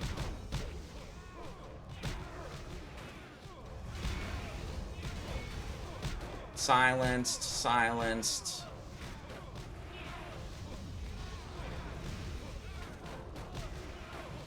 Got my glory thing, eternal flame reapplied.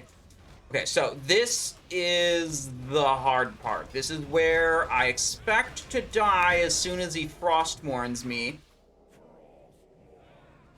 Drudge Ghoul's hitting, eternal flame is ticking though. Didn't die. That's good. That's good. That's what we want to see. We want to be not dead for this part. 91,000 vengeance attack power. Yeah, so my current total attack power is 134,000. What just happened? What in the fuck just killed me?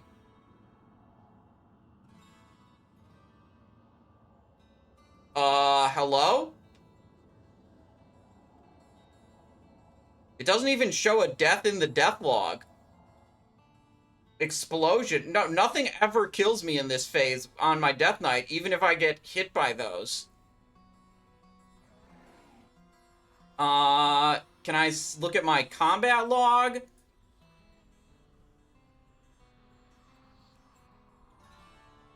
Spirit Bomb casts Explosion. Eternal Flame heals you. Overhealed. Death by Hairline. Harvest Soul killed you?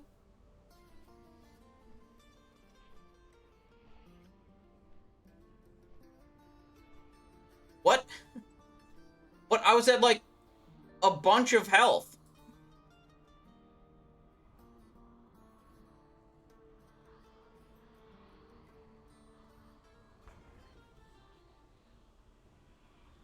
Not even...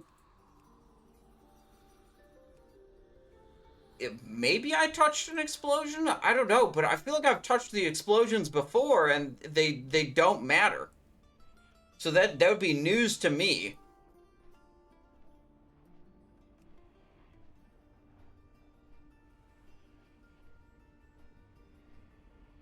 It was doing there's like 2 to 2,500 damage of like just ticking damage during that phase. that you take no matter what. I wish there was a combat log entry to tell me what happened. But on the upside, we looked at that, and we did live the Frostmourne. The Drudge Ghouls did not kill me. That was 955. This is how long we lived. Seems good. No, I don't even have anything in my combat log that tells me what killed me. Oh, yes, I do. Harvest Soul. Yeah, I might have misread before. 2,000 shadow damage per second for 6 seconds. Target soul will be transferred into Frostmourne to be devoured. Yeah, that's what happened. But I got transferred into Frostmourne and then was walking around for a while. And then I just randomly died. Like, the Harvest Soul, as far as I know, was over.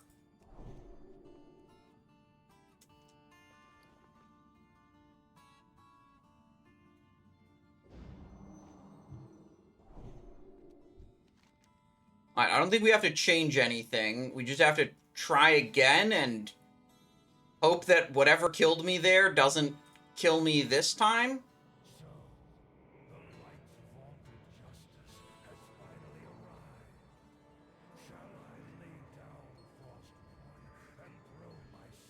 Yeah, like, it didn't produce a deathlog entry. Like, what the heck?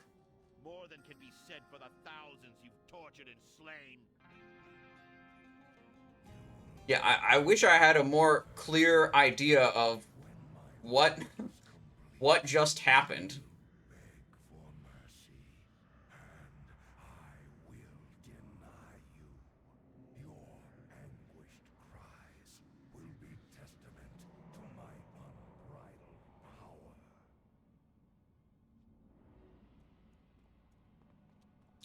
I wonder, what about... What if all the Drudge Ghouls on the top side continued hitting me while I was in the Frostmourne chamber, and I had, like, a second character that was outside the chamber, and, like, that's what died, and then caused me to die? That kind of makes sense in a Blizzard spaghetti code type of way of what could be happening.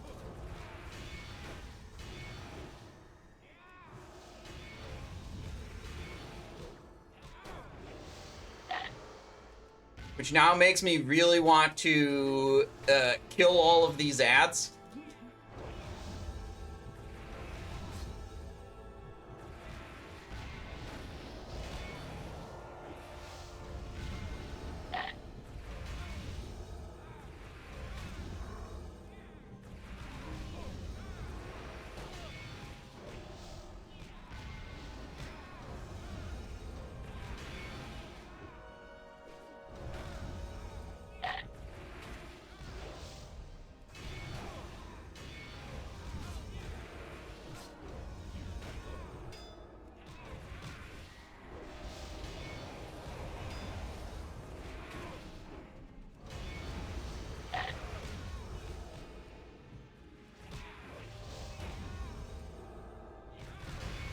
Alright, well, we go again. Let's see if we can figure out... Because, like, normally Drudge Ghouls aren't alive that late into the fight, right? So, if they have some weird behavior, it wouldn't surprise me. They have some weird interaction with, you know, Frostmourne Harvest Soul or whatever.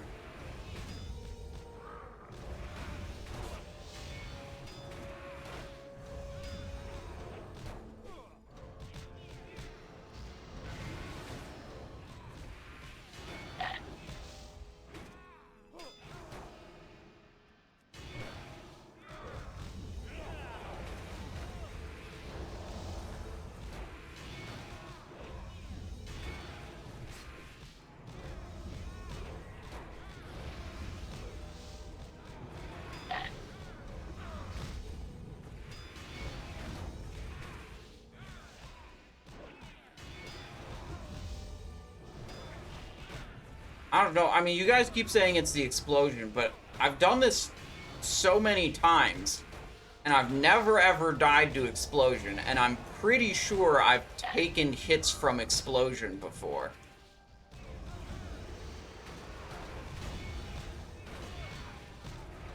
You know, I could be wrong, but,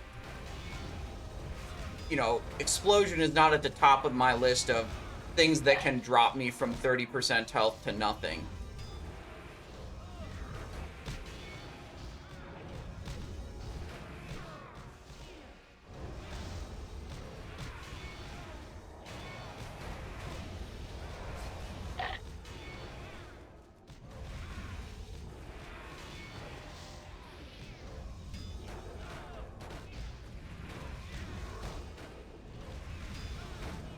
Getting better used to the targeting macros. We definitely did the Remorseless Winter phases better this time.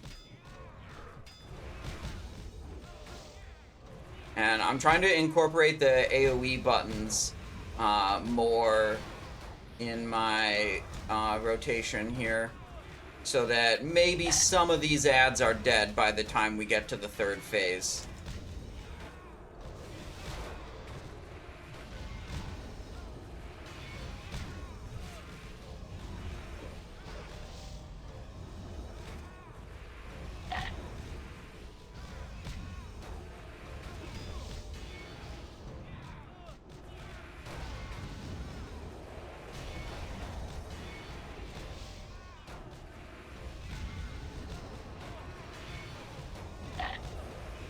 It's going to reduce boss damage, and it's going to reduce my vengeance generation, but maybe that helps me?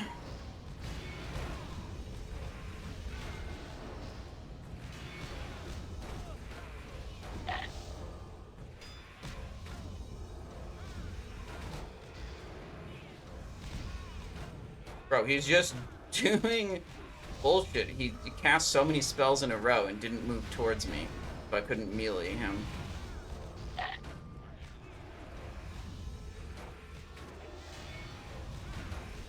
There's a first transition.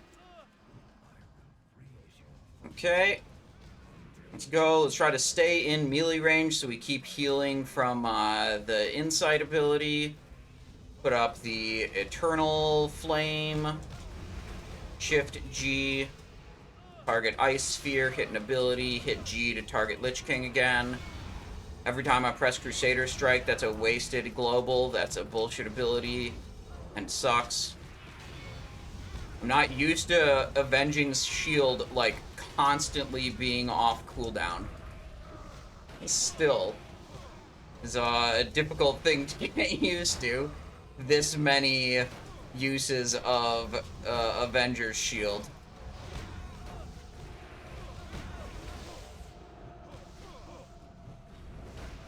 Good.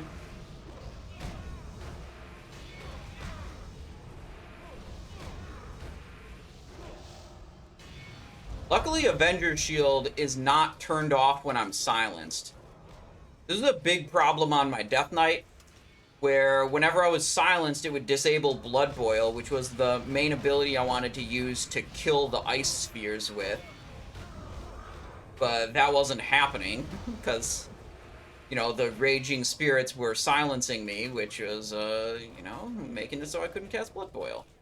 Made those Remorseless Winter phases very difficult on the Death Knight. The silence is disabling my use of Eternal Flame, so I can't just put those up whenever I want to.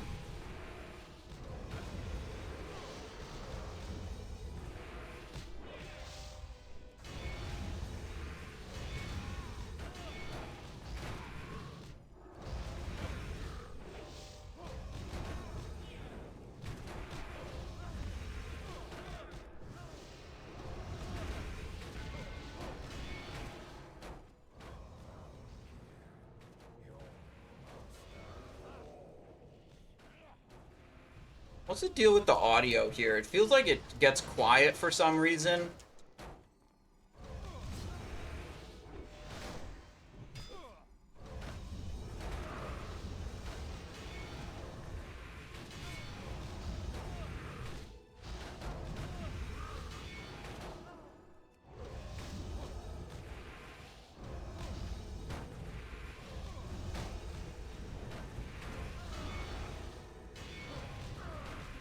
Okay, we're 8 minutes into the fight. So we're definitely behind schedule to be entering the final transition. You know, we're 9% away. Really need to go into that final phase with time to spare. Because that final phase, you cannot DPS the boss very much.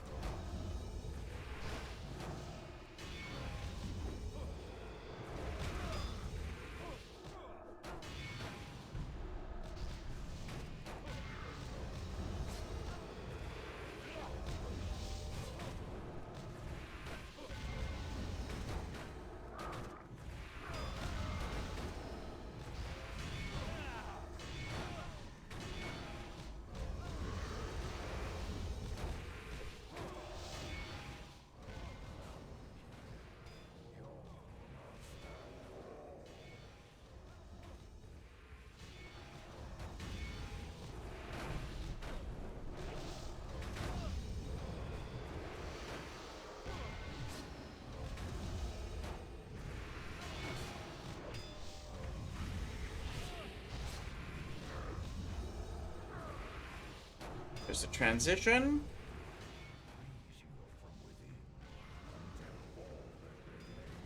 Alright, so I'm definitely, you know, killing more of the small mobs this time. And I would say we're noticeably slower due to, I would guess, lack of vengeance primarily. Hello?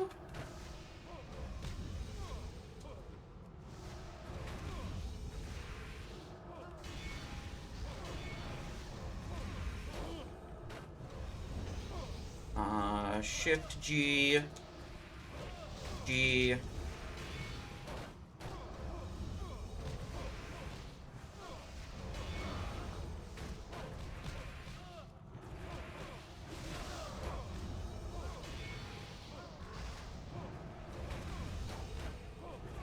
Bubble.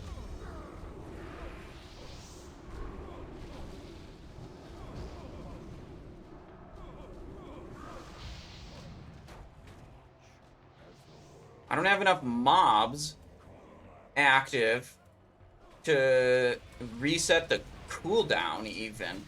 Okay, we're into final phase. That's good. 34%. But we're a little late, I would say. Okay, so we're going into here again.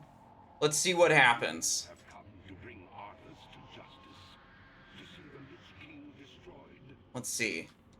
I can hit these guys to gain stuff. First, you must escape Frostmourne's hold, or be damned as I am, trapped within this cursed blade for all eternity. Yeah, look, I think I just got hit by an explosion.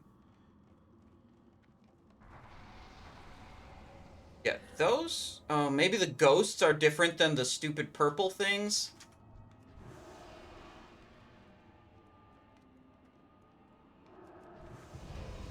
Okay, Lich King time. Silenced immediately.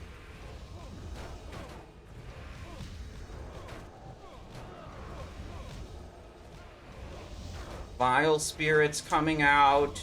Gonna tank it with this cooldown active.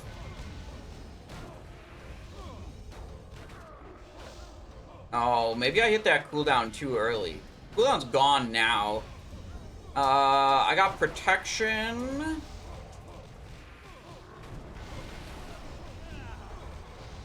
There's a defile. I think at this point, it's pure single target. I should stop trying to kill any of the other mobs.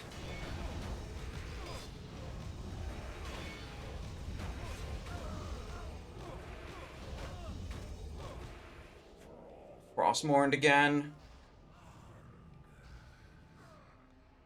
Okay. You have come to bring Arthas to justice, to see the Lich King destroyed.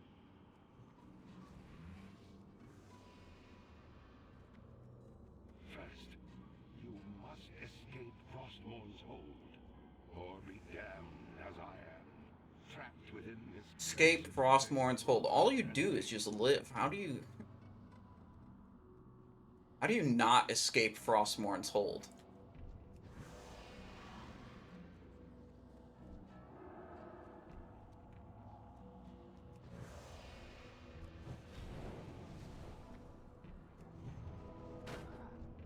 Lich King.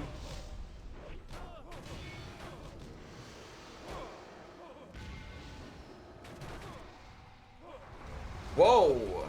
That's a lot of damage. Get a little Divine Shield there.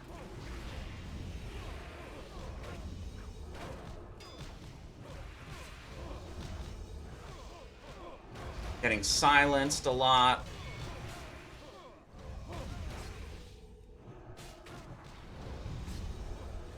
Hiding these out so that I don't take them all at once. Which is lowering my damage output for sure.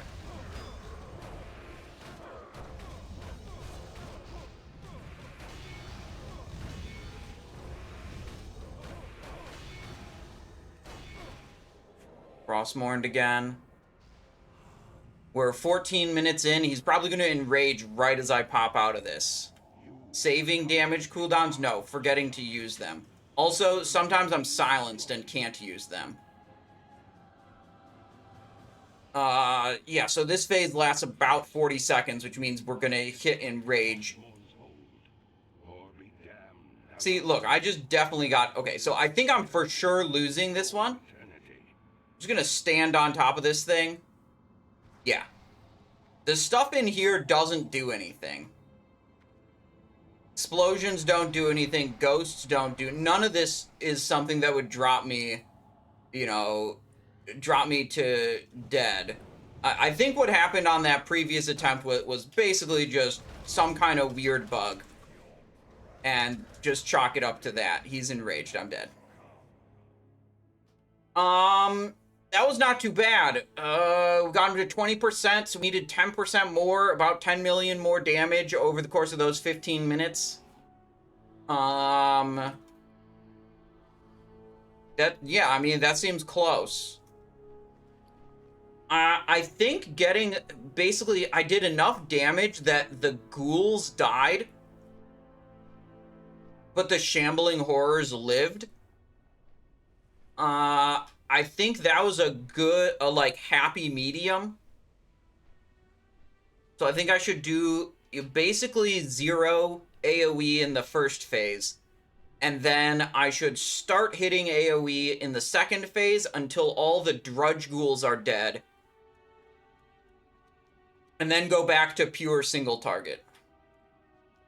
That's my new plan. So a little mix. I think if we fully ignore the ghouls, they'll just kill me during the Frostmourne You need something? soul harvests, and that won't be good. For the Alliance. We could probably play this better. I bet I can make cooldown reminders to hit some of these buttons. One second. Let me be right back. I'm going to take a quick bathroom break, and then we will try again. Okay? One sec. Jeez. ERB. There we go. Okay.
Okay.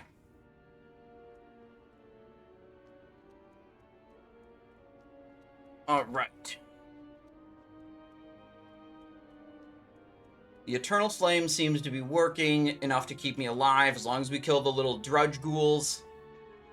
I wonder, do I even take damage from the drudge ghouls? Are they relevant? Oh, you know what? I bet they deal me damage when I'm stunned, and that's about it. Huh. I wonder if it's just like tighter play that's letting me live, or if it was killing the drudge ghouls. What if we go for a literal 0 AoE again? Because, I mean, the less AoE we do, the more single target we do, and the higher vengeance we stack. Maybe trying 0 AoE is worth another go.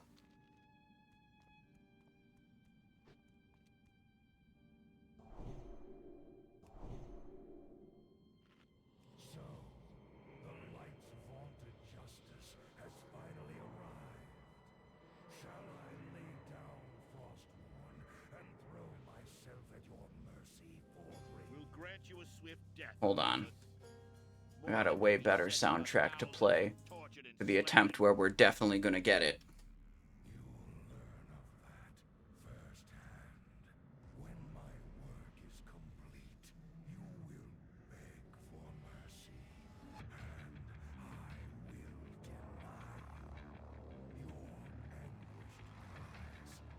be testament to my love. Yeah, I think I'm going to go for the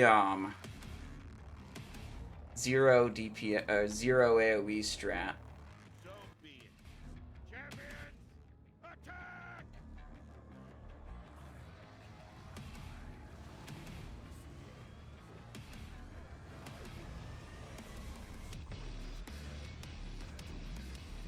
It's too loud on the music. Tell me if it's too loud. Before I get too many mobs on me and can't focus on anything else.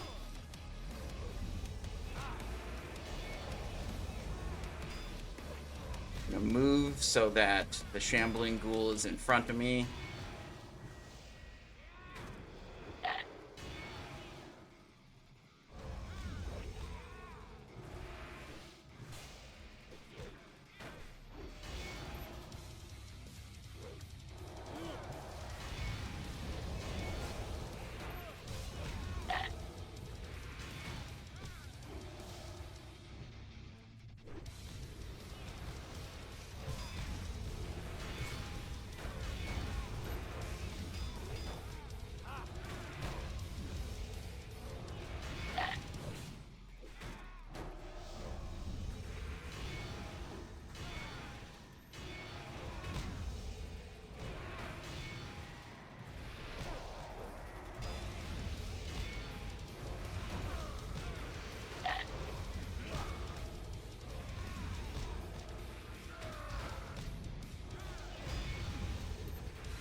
Lich King has more HP than Ragnaros in Cataclysm? I don't know. I don't know how much Ragnaros in Cataclysm has. But Heroic 25-man Lich King, I could tell you, has 103 million health. I know, because I have recently spent a lot of time on this boss.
feel like we're tracking pretty good time-wise.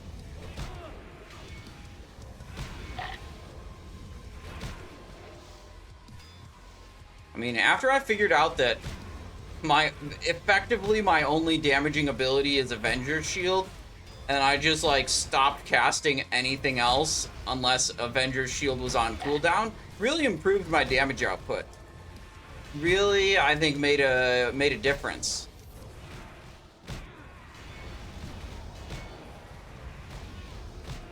And in fact, with resetting the cooldown of Avenger's Shield via, I'm not actually sure which trigger I have that does that, but I think it's one that related to me getting hit. Yeah, then it's just like, I don't have to do anything other than Avenger's Shield. Alright, Shift G, Avenger's Shield, press G. Shift G targets the ice guy. Avenger's Shield is button 4. And then regular G keybind targets Lich King. So I go back to where I'm supposed to be.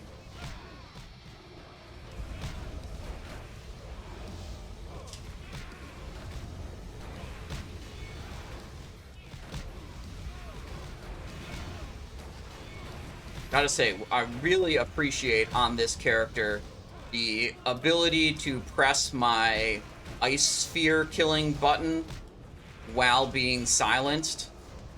Really big difference in gameplay compared to the Death Knight.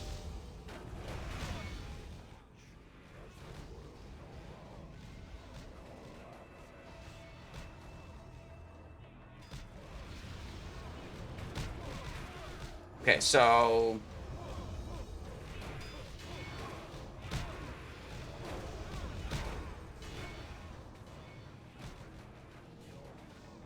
if I was gonna do AoE, now would be the time to start doing AoE, like enough to kill the Drudge ghouls.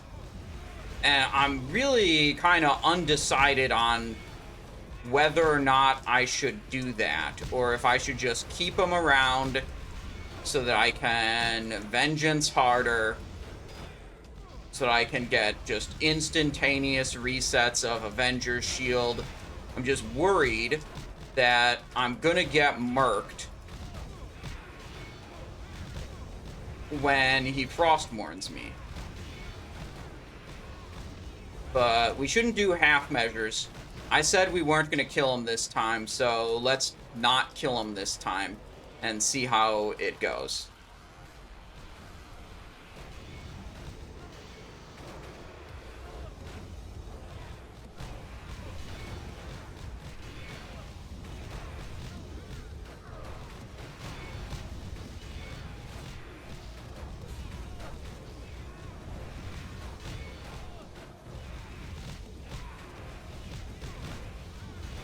Wonder if there's anything I could like back my wall, back up into like a corner so that I could force all these mobs to be in front of me and they couldn't surround me. Bet I could do that by standing on the very edge of the platform and just having my back to the cliff face, basically. Here's a transition. Okay.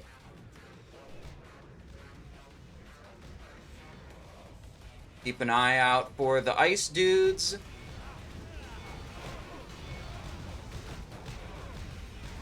Back on the Lich King. Ice dude. Lich King.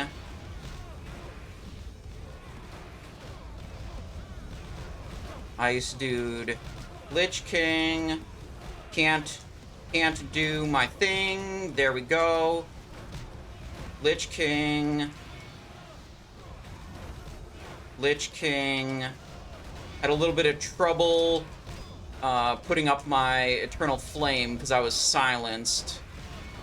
But now we got it. That problem's solved. At least for the next 10 seconds it's solved. Ooh, we're silenced again.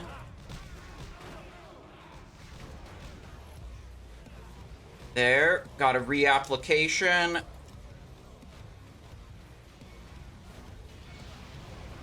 Okay, final phase. He's at 28%. That's crazy. That's insane DPS. And we lived that. Okay. This is looking good, dare I say? Dare I say this is looking good? Or is that jinxing it? Am I dead now that I said it was going to be good? What the hell is this?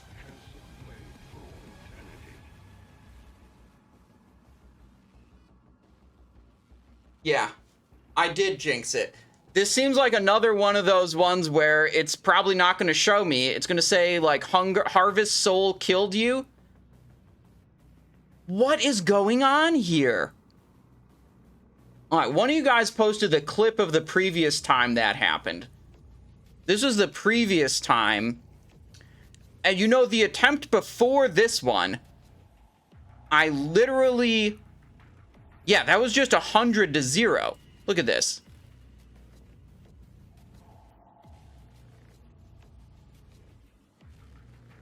Literally 100 to 0. It's definitely not the explosions inside.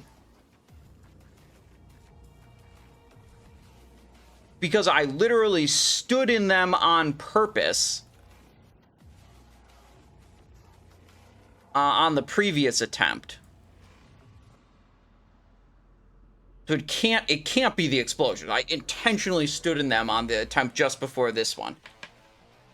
I think it's gotta have something to do with the Drudge Ghoul. I mean, my best guess is like what you said, Stinkfist. The attempt where I lived through those Frostmournes is when I killed the ads outside.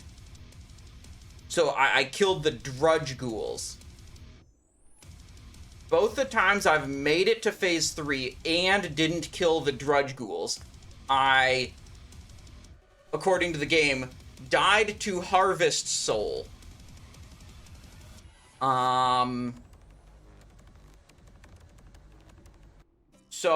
I'm gonna say, let's take the like halfway measure, which is Phase 1, don't kill any of them so we can build up a bunch of dudes and get some sick vengeance and, you know, shield resets or whatever.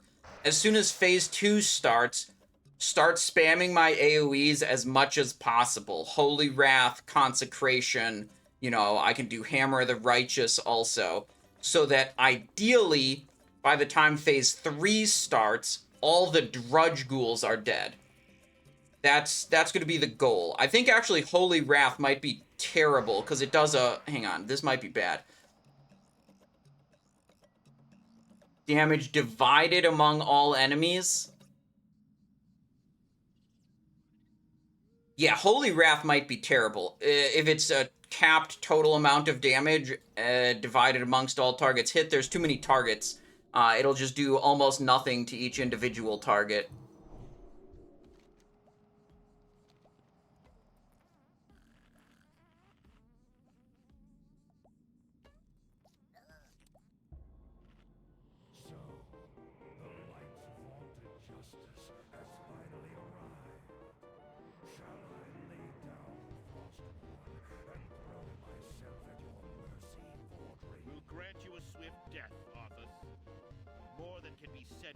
But damn, you saw when we went into Phase 3, he was at 28% already?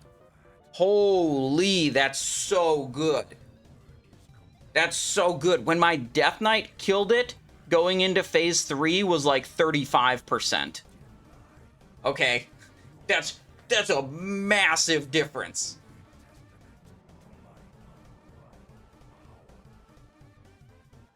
And remember, he dies at 10%, right?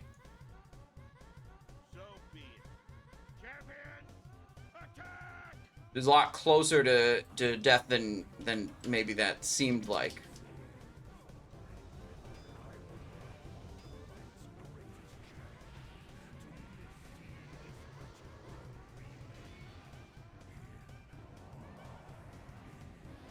Yeah, maybe it's best to just send the consecrations like full time. Burn the ghouls down gradually. Still prioritize Avenging Shield, but we'll get some consecrations going.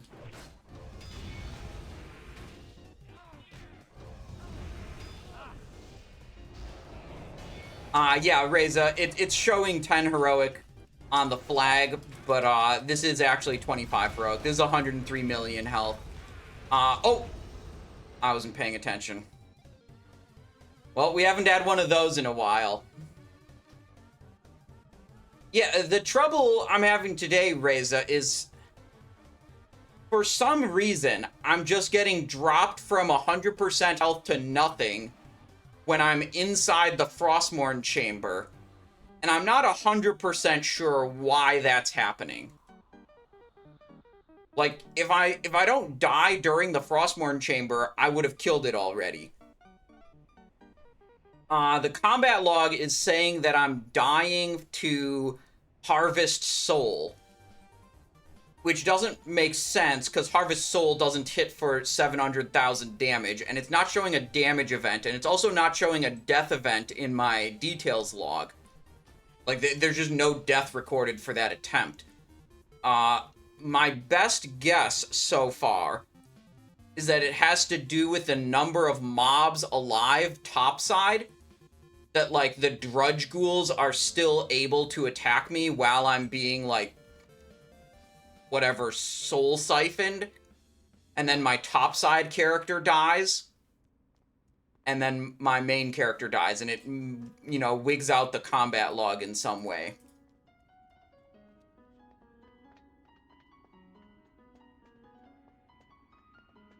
So, the new strategy, well, actually, I mean, the new strategy is don't get hit by shadow traps. That's also the old strategy, but, you know, just one I needed to be reminded of, apparently.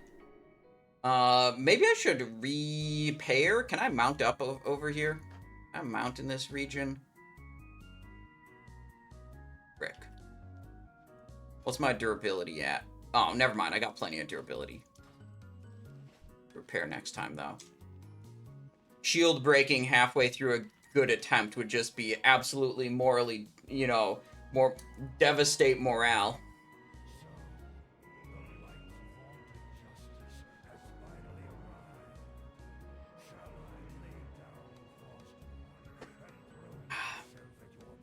So, my new plan is going to be kill the Drudge Ghouls. I did make it to Phase 3 one time, and live through the Frostmourne chambers, and that one attempt was the one where I had killed all of the Drudge Ghouls. And I don't... It doesn't really make sense that that would have anything to do with living through Frostmourne chamber, but that's all I've got to go on right now.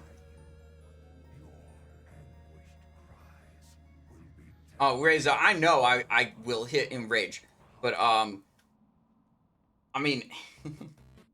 It's a delicate balance of dying to some weird bugged mechanic and having enough damage to kill the boss.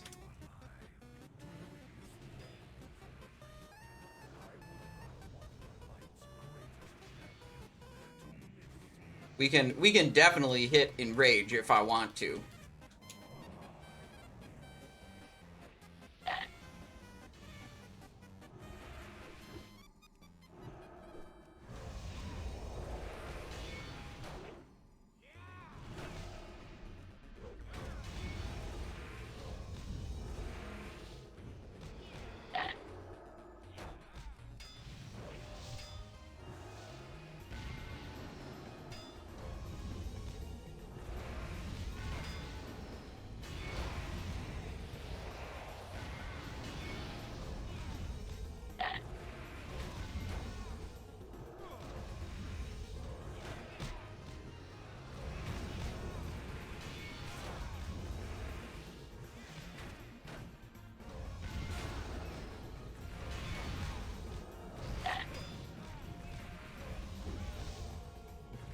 Now, I'm getting one shot in, and there's like no Reza, it's weird.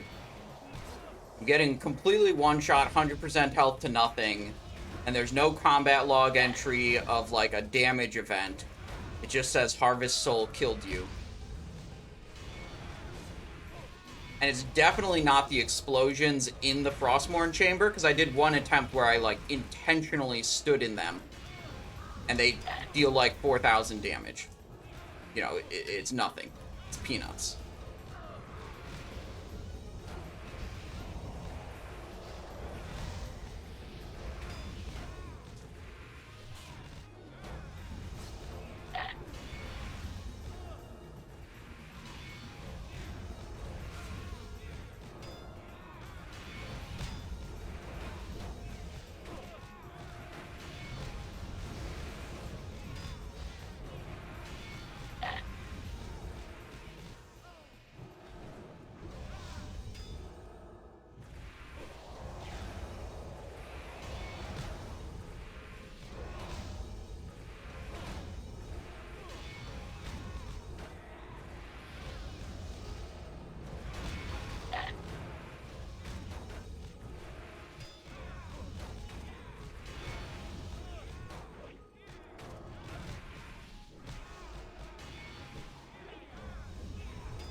Maybe I should have let the ghouls accumulate during this phase.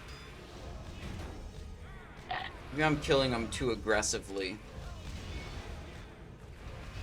Maybe killing them during the second phase was the better plan. I talked about different plans.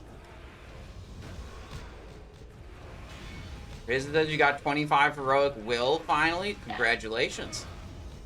Last week I got my first heroic will kill also. I was in a pug group that finally actually got it, but it was a 10-man. No good loot dropped. I was on my road, so like there isn't even good loot off of will heroic for me.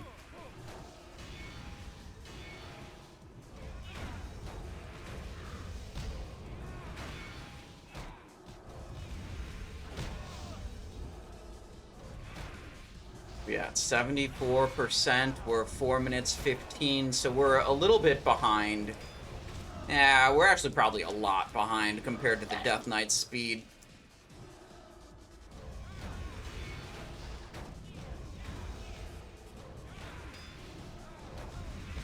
I want to see how this goes, but I'm thinking we don't have the right strategy here, that we need to delay killing the ghouls until phase 2.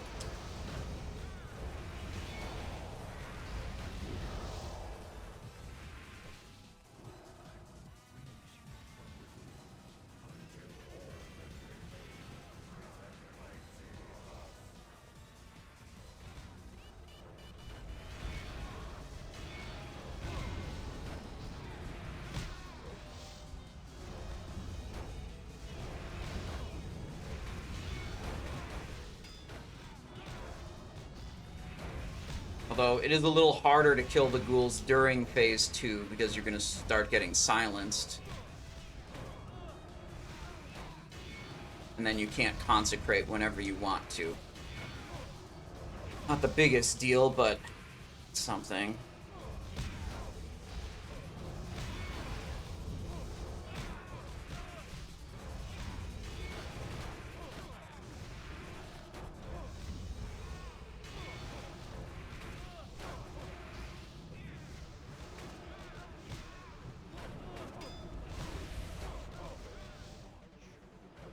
Quake, all the ice spirits are dead.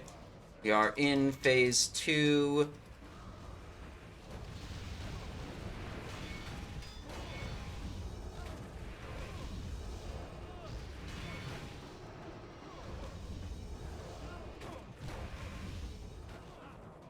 I think that's the last Drudge Ghoul that just died. So now we only have the big boys and the Raging Spirits and the Lich King himself. So now I think I don't even need to do AoE because none of these other mobs are ever going to die.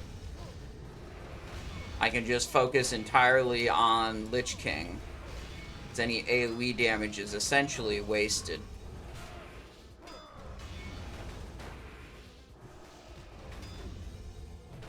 Oh, I just did a 2-point Eternal Flame? That was an accident. Alright, well, let me build up my Bastion stacks and, or whatever, I need to get the 5-stack, maybe it's called Bulwark? I don't remember. The thing that makes Eternal Flame heal for more. I gotta press 5 Shield the Righteous. There we go. Now build up to 3 points. Now we have a fully juiced Eternal Flame.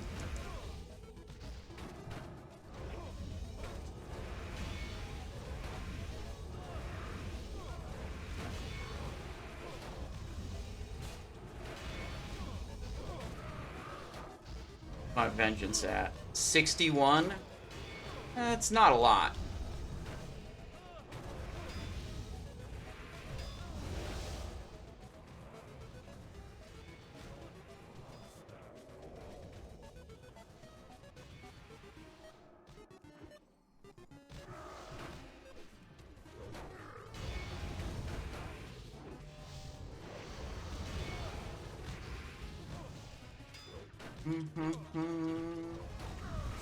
Not pressing all my cooldowns. I gotta copy over my rogue cooldown reminder. I'm definitely missing out on a lot of casts of Execution Sentence and a lot of casts of Avenging Wrath because I'm just not realizing that they're up. Maybe I should make them, I know what I should do. I should make them glow on my main weak aura bar.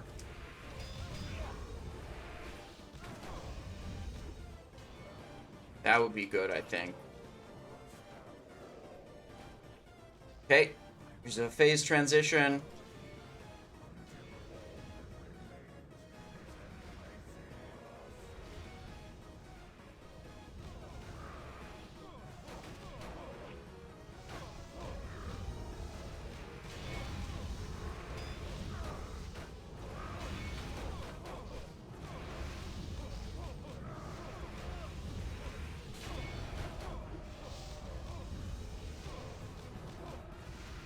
I wonder if I could do this whole sequence in one button. What if I could do target Ice Sphere, cast Avenger's Shield, target last target, all in one button? I'm currently doing those in 3 different buttons. One for each function. Seems like maybe that could be improved.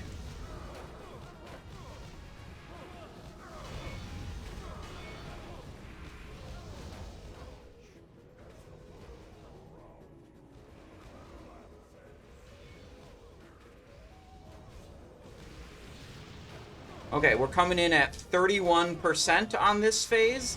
Not quite as good as last time. Oh, there's no saving the shield. The shield cooldown gets reset so much. It's not like I'm losing damage on the Lich King by casting the shield on the ice dude. Also, there's a technique I did on my Death Knight, which I should probably do on this character, too. He's evading. Which is to not kill anything down here. I'm just going to get myself 3 holy power, then I'm going to not kill anything. And the purpose is to not trigger any of my trinkets. So that all my trinkets are together and ready to go for hitting the Lich King as hard as possible. Target Lich King. Oh, jeez, Louise. Okay, got my heal up. That's good.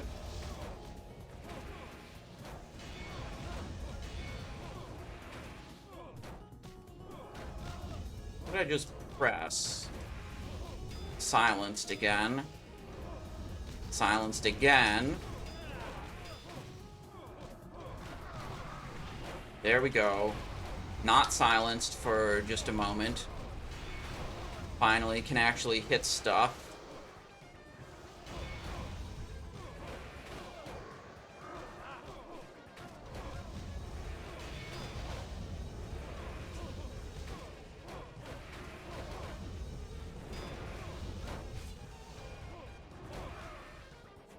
Frost Morning.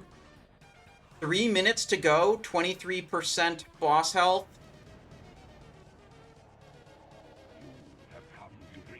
Alright, so I should look at this guy and see when he's about to be done casting Restore Soul, and then I should just re-up my Eternal Flame right before that happens.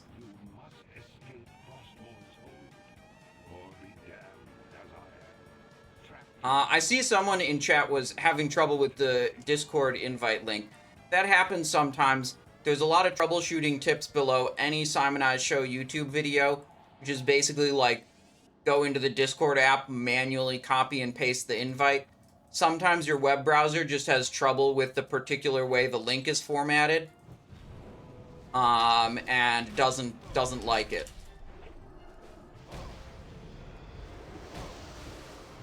But I can assure you there's nothing wrong with the... Well, I mean, there's something wrong with the link, but the link does work. It's the same link that's worked for years.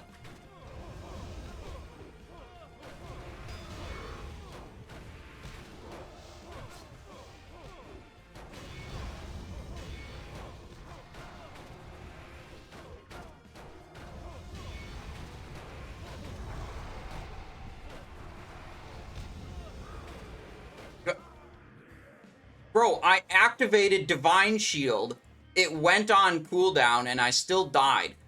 I was trying to get a heal off there. But I kept getting silenced. Yeah, I mean, like, I can't Divine Protection, I can't Ardent Defender, and I can't Eternal Flame while I'm silenced. There's not a lot of buttons I can press while I'm silenced. So I think we did do one thing that I want to change, that we should do differently. Don't kill any of the ghouls until we get into the second phase. And that should get us into the third phase significantly faster.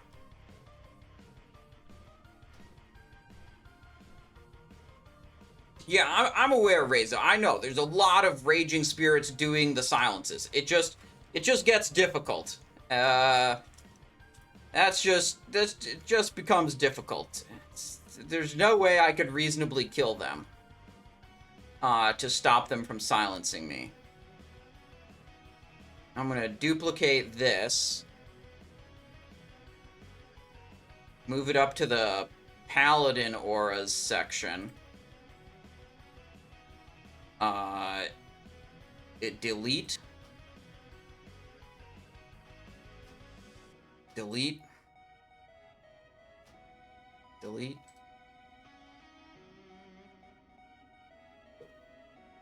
Delete. Delete. Delete. Adrenaline Rush, trigger, spell, exact spell match, execution sentence. I don't know what exact spell match does here. Duplicate. This one's gonna be Avenging Wrath.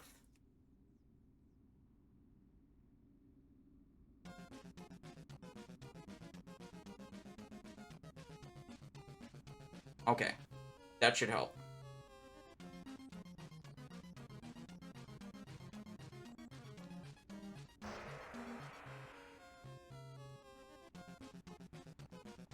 Do do do do.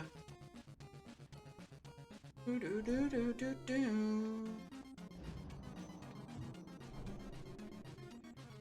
I'm stoked. We're getting real close. I think this is definitely going to happen today.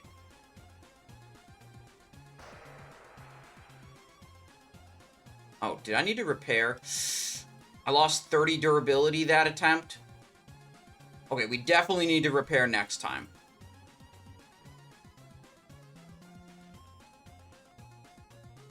Do I have a backup shield in my inventory? Nope.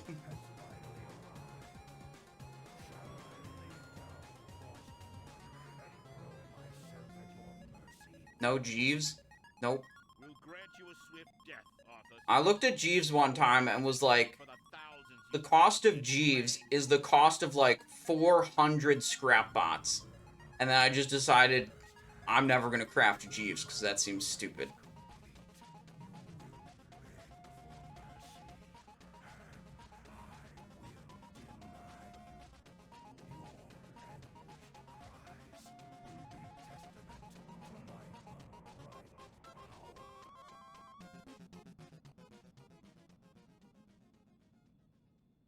So be it. Champions, attack!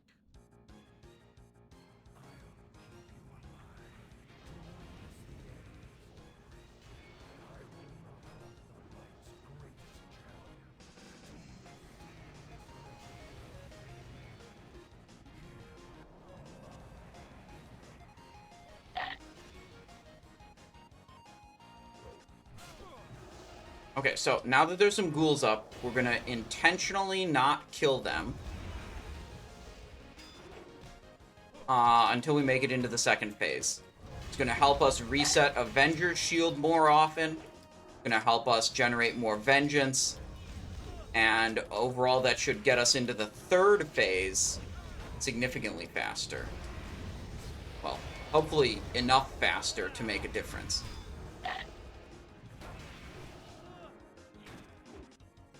But no consecrates here. No holy wraths.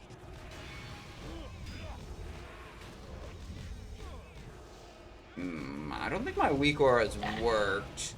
They were supposed to track the cooldown of my spell thing. I wonder if I typed in execution sentence and then didn't press enter. I do that with weak auras sometimes. Whenever you change a data field, you have to actually press enter after you change the data field, and otherwise it won't save it. They might be set to load only for rogue. That could also be the problem. I'm just gonna have to remember to press cooldowns by, I don't know, something like, I don't know, playing the game. I don't know if I can manage that. I mean, clearly, as demonstrated by my previous attempts, I cannot.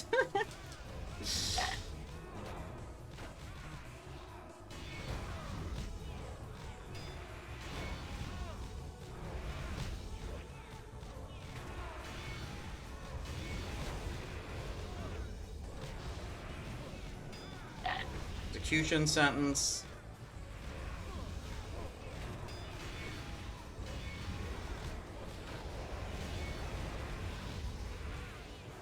Look at those lightning fast resets of Avenger's Shield, because I got all these mobs on me. Beautiful. Just turbo blasting this phase.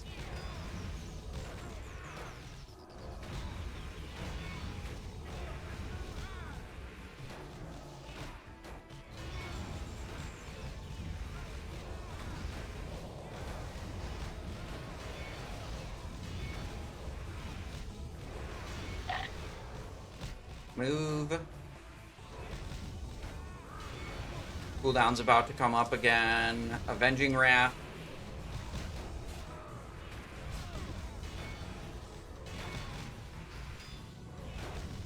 Execution.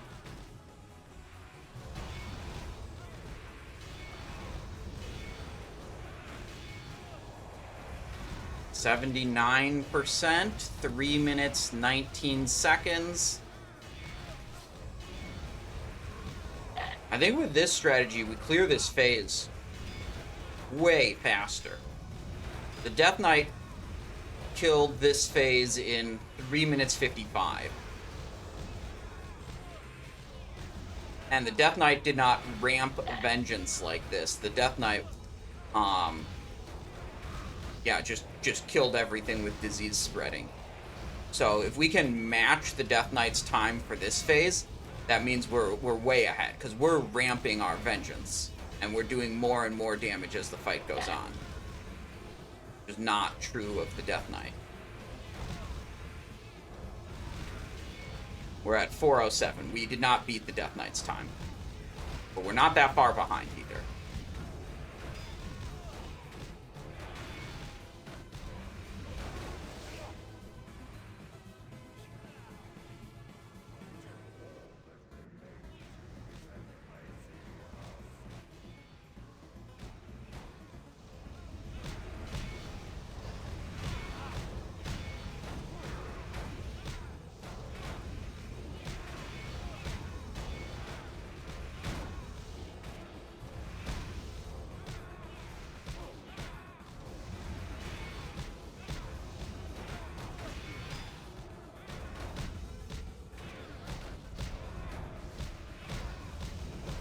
Good, taking out the ice spheres.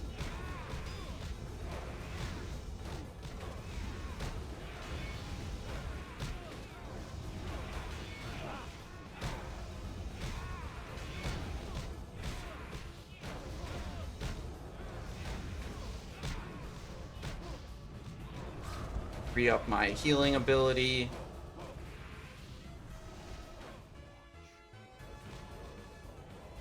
Back on the boss. So I think this is the point where I want to start killing the Drudge Ghouls.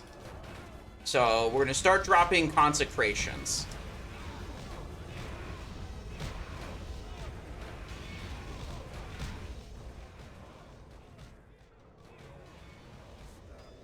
Move out of defiles.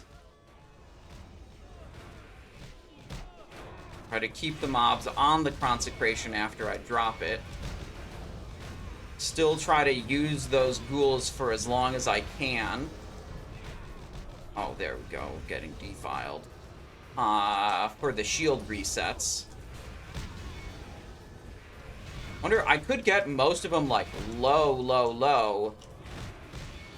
And then maybe not actually kill them for a little while. You know, if they're low enough that I can kill them, you know, with 1 or 2 consecrates, then that's low enough. Then I could hold on to them for a bit longer and juice the value out of their extra avenging shield triggers and whatever.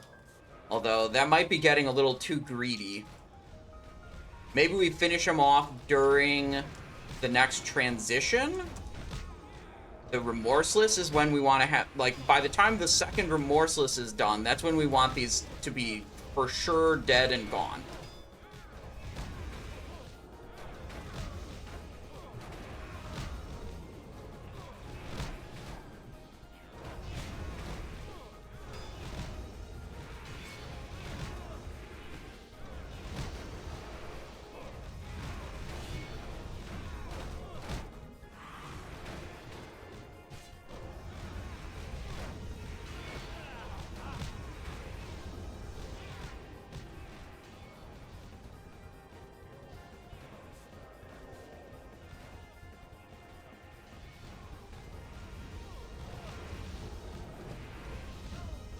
I don't want to defile in the middle of the room if he's about to transition.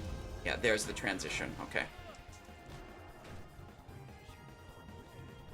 Okay, all of the ghouls are dead. It's only like a tiny bit earlier than I wanted them to be dead. Ooh, this is bad. Okay, good.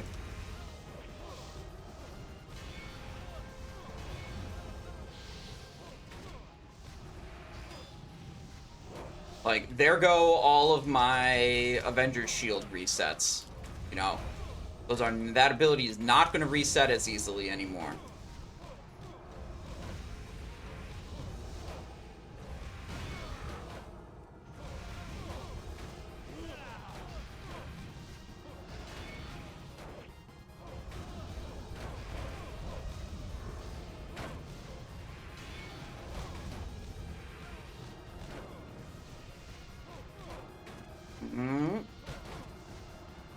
There we go, got him.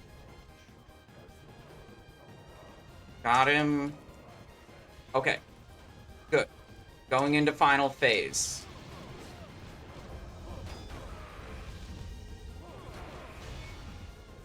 Frostmourne is hungering. There's no Drudge Ghouls alive. He's at 32%, and we're at 9 minutes, 6 seconds. This is best attempt so far. Everything's lined up the way we want it. Okay, we got our 3 power. So let's target Tyrion. Look at him so that we can be sure we put up Eternal Flame right before he finishes casting Restore Soul. Maybe a little bit before. Maybe we do it right now, because it's got some time to heal us a bit. There we go. Target Lich King. He's defiling. Can't press any of my cooldowns.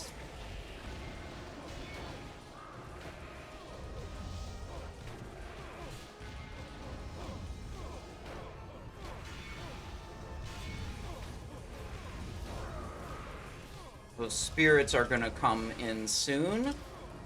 Can't press Divine Protection. Just kite it so they don't all hit at once. It's a defile.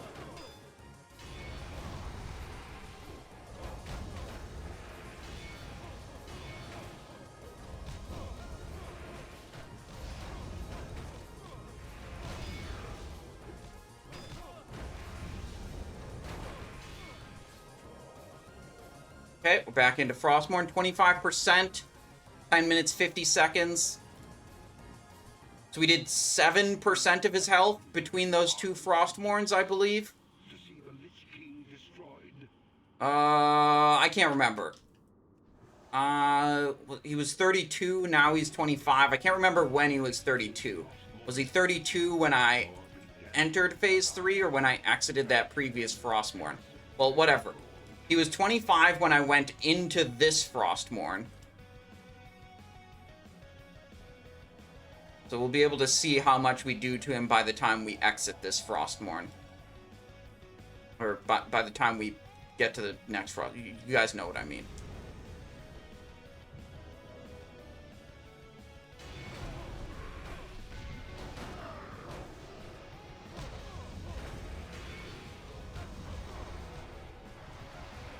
I'm gonna send the Divine Shield.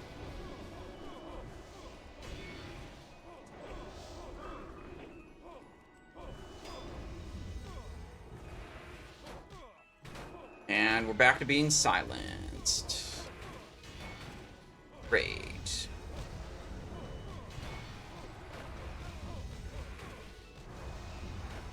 Silenced again. Not happy about that. Really trying to get a heal off. I don't know why I'm running away when I get silenced. That doesn't really make sense. Okay, we're going in. That was a very bad phase. That was very bad. I spent almost all the time running away.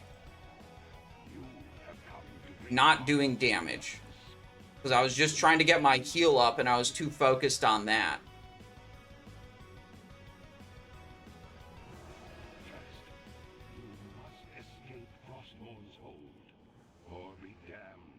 Alright, I've got 5 combo points.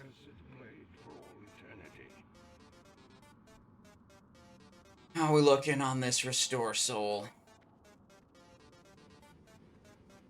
I think if I fail this attempt, like, it's because of that previous topside phase. That was not good.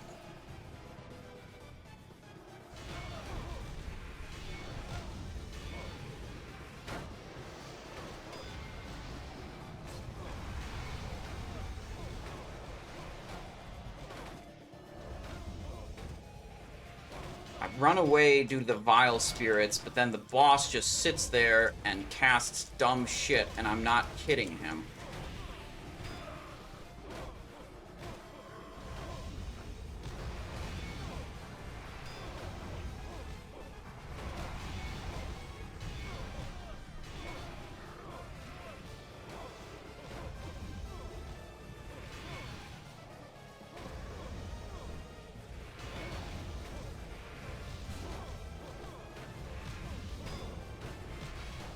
my heal up. I am silenced. Where's the spirits? We're going back in. Oh, he's gonna enrage right as we come out of this. Oh, he's gonna enrage right as we come out of this one. We're effed. You have bubble when you come out? Ooh, I do have bubble right now. You're right.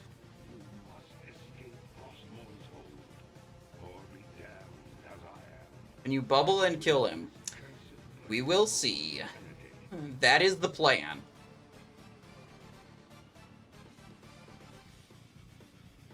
$14.55.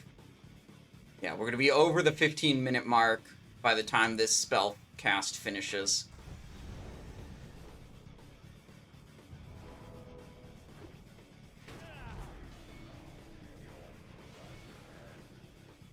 Oh, he kills you through Divine Shield, it looks like? Okay. Well, we know what we did wrong. We panicked on one of the topside phases and ran away way too much. Our damage on the boss during that topside phase was almost 0. Let's fix my weak auras that were trying to remind me about cooldowns being available. We could definitely get this.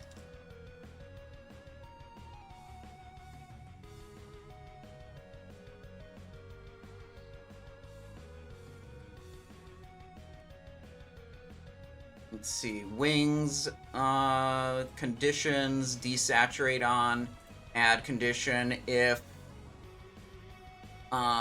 trigger one, let's see, spell, what I'm looking for, like, is usable, active, spell, since active, spell, since ready, on cooldown equals false, then glow 1, show. There.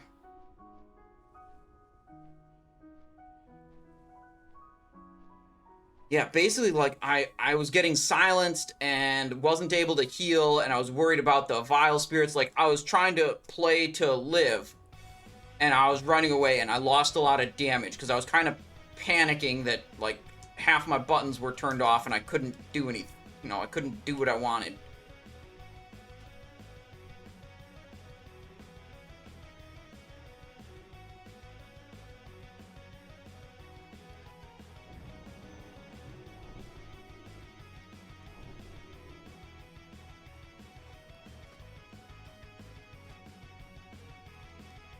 We could definitely change out this double jeopardy glyph. I basically never use this ability. Final wrath. Additional damage. Is there like a focused wrath that makes it only hit a single target? Focused shield also does damage. Holy shock, harsh words. Oh, repair. Thank you. Wait, can I not teleport out of here? Jesus Christ, I can't. Is that for real? I can't teleport out of this? Wait, I have a solution. I just figured I could walk back onto this and teleport out. I'm gonna mail myself a bunch of scrap bots. Don't worry, guys. I definitely don't need to craft Jeeves. No, I've been using Avenging Shield to kill the orbs mostly. So I'm thinking maybe I could get something more valuable than double jeopardy glyph.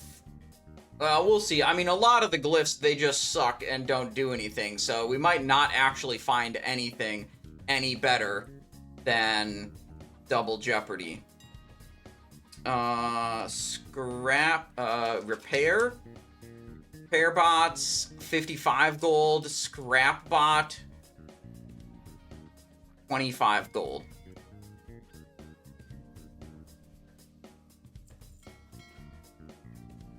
I should probably craft Jeeves at this point.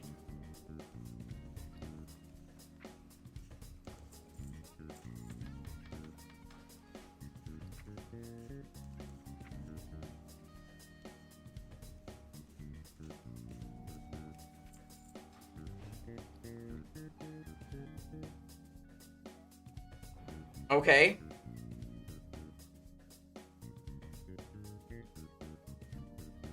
Problem solved. We go here, toy box, Moly, deploy the scrap bot, repair the shield. We're in. Like nothing happened. Everything's fine.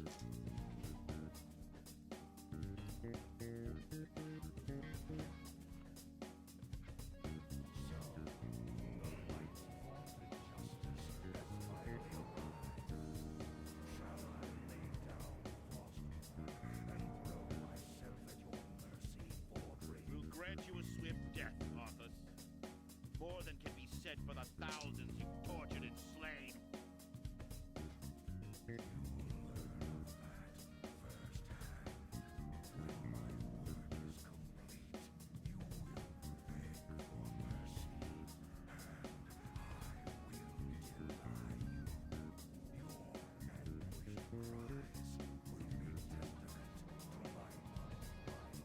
Fuck divine purpose. Dude, Shield of the Righteous sucks ass. So be it. Champions, attack!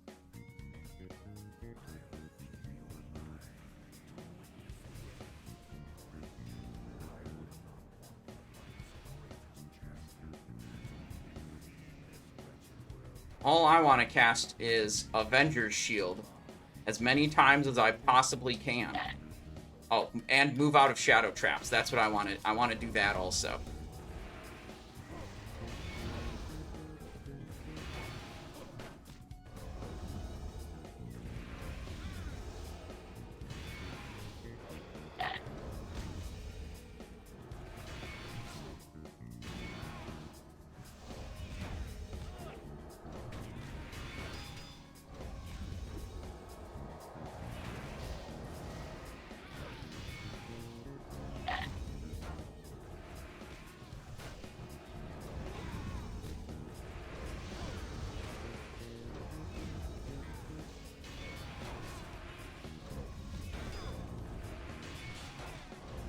Execution sentence up, and my little reminder thing popped up nicely, just like it was supposed to.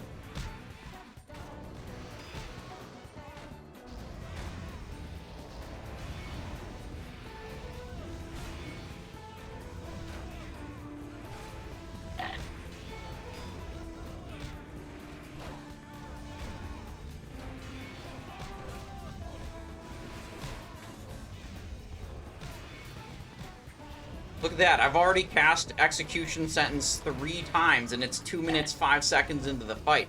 That's gotta be a world record. I don't know if anyone's ever done that before. It's just so hard to remember to press that ability, you know?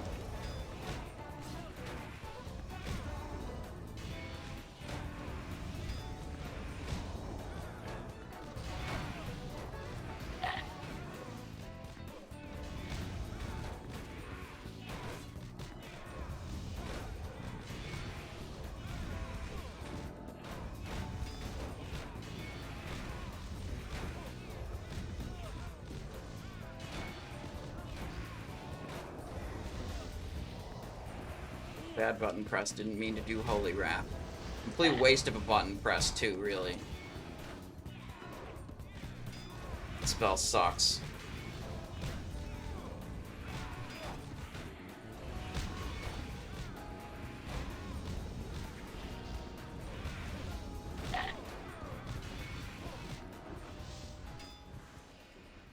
Infesting. Okay.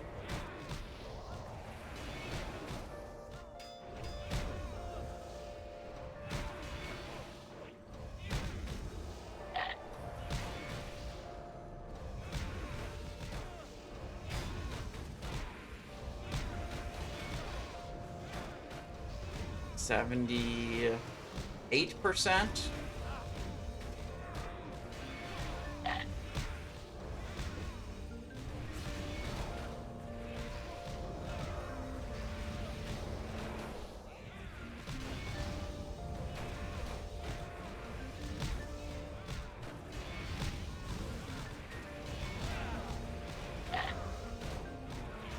Back it up.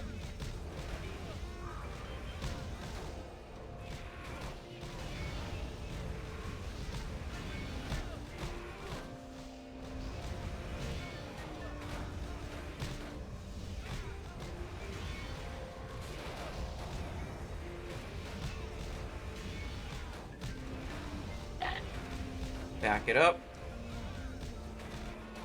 Going to the middle.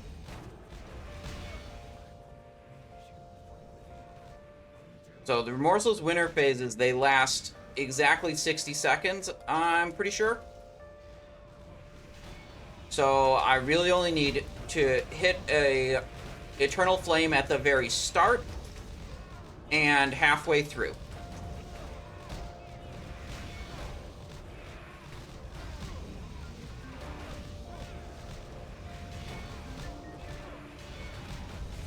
We are approaching halfway through. There we go. Back on the Lich King target.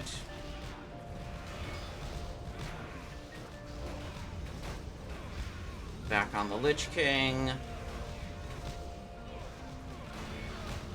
I'm taking a lot of extra damage during this phase compared to normal. It doesn't look like it because, I mean, I'm a protection paladin. But standing in the center here means you take damage from an ability called Remorseless Winter, which is just pulsing frost damage constantly throughout the phase.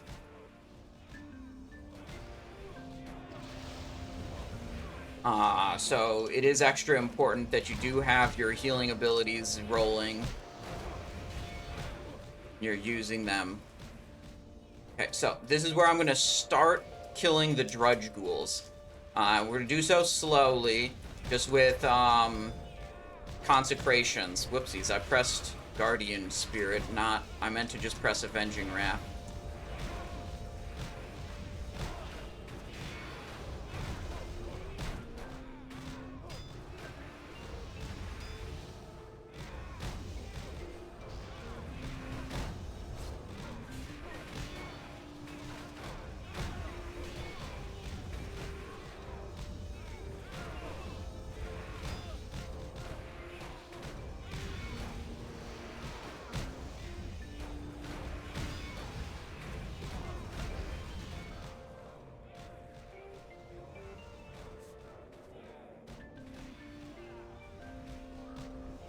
Just the Defile. Get out of that.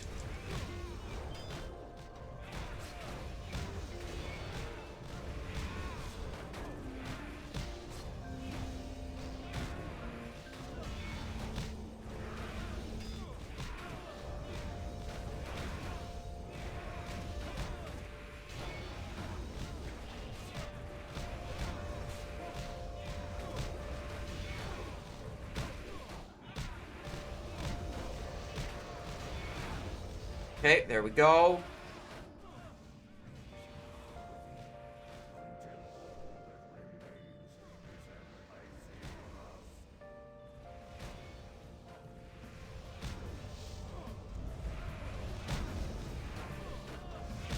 Oh, the ghouls aren't dead yet. I need to do more AoE.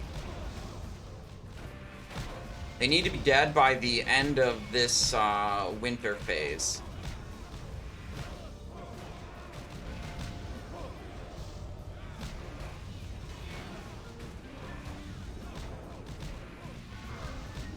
It's super important they're dead by the end of this winter phase, or else I'm kind of fricked.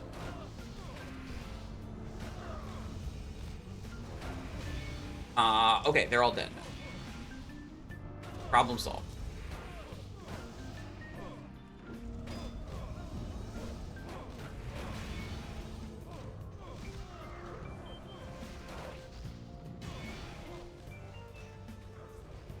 It's quaking.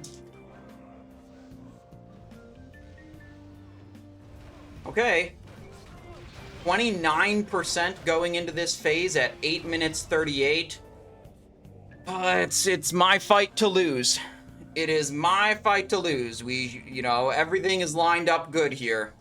You have come to bring Arthas to justice, to see the Lich King destroyed.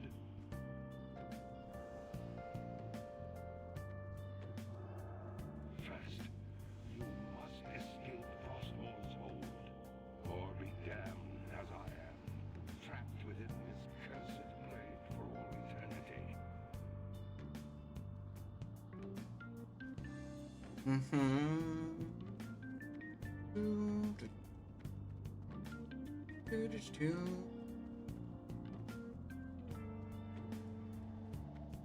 Do this. Target the Lich King. Put up a Shield of the Righteous.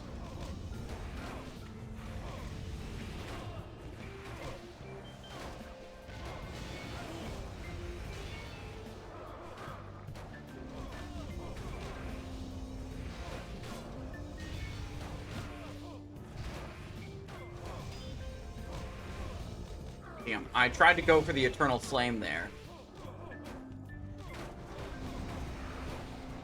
Alright, my protection spell is up, so we can just soak all of those guys.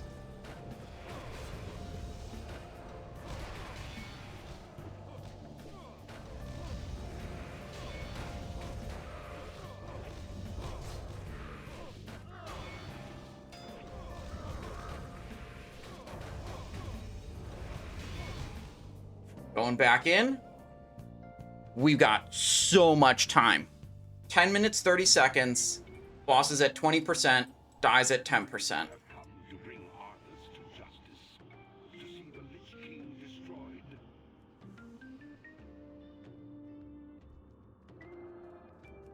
First, you must escape Frostmourne's hold, or be damned as I am, trapped within this cursed blade for all eternity.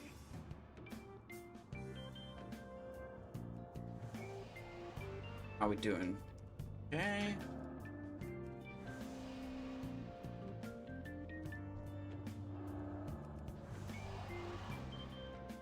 Refresh Eternal Flame. Target the Lich King. He's defiling. We get out of that. Oh, shit. Divine Shield.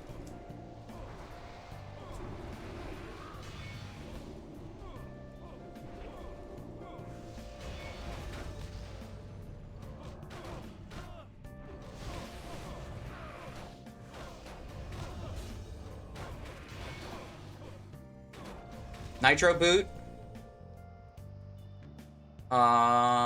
Eternal Flame myself. Use a defensive and another defensive. Jesus Christ.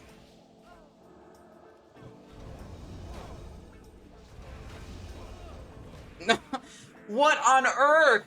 We had, oh my god, it was the same thing of, oh my god, damn it. Looks like we dropped 5,000 frames during that attempt. Very cool. I love my internet service provider, and I love just constantly being reminded that there's nothing I can fucking do about it. Here we are. Lich King. Pre-pot this time.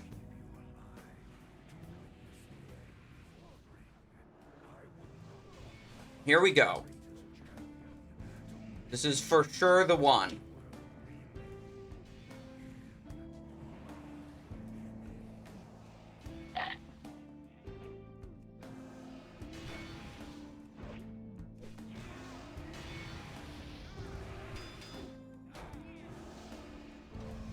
Turn like this so everything's in front of me.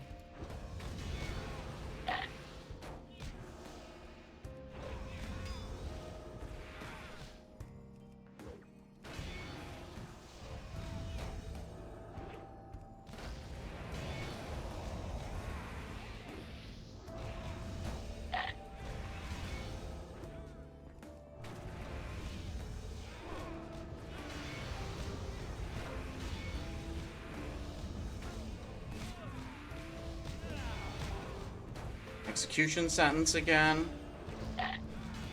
Move out from trap.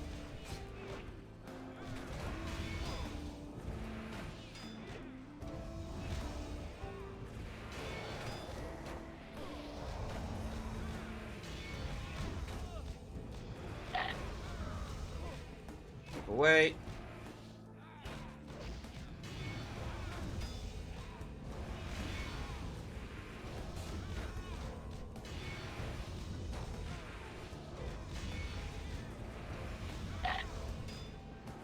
I don't think I really need to use Eternal Flame on myself at all during this phase.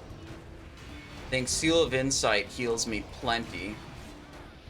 And I can just do more Shield of the Righteous. It really feels just like wasted combo points to use Eternal Flame.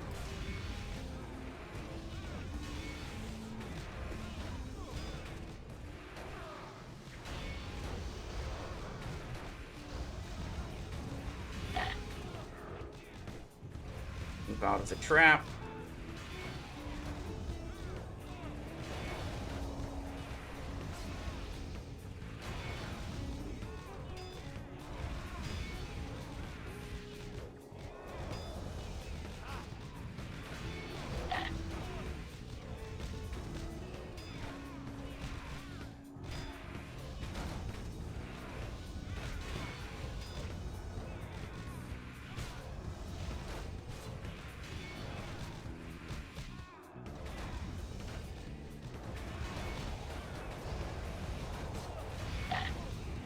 So one thing you have to do with movement is when you start having a really large number of mobs on you, if you stand still, they will try to surround you.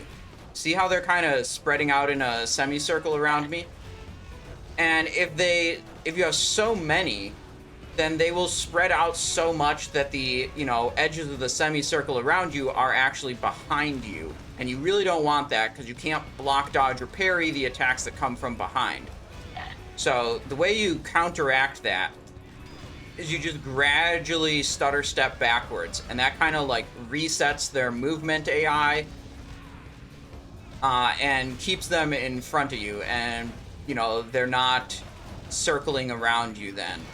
So that's why I'm moving, even though I'm not, subject to a shadow trap all the time. It's to keep the mobs in front of me and prevent them from surrounding me.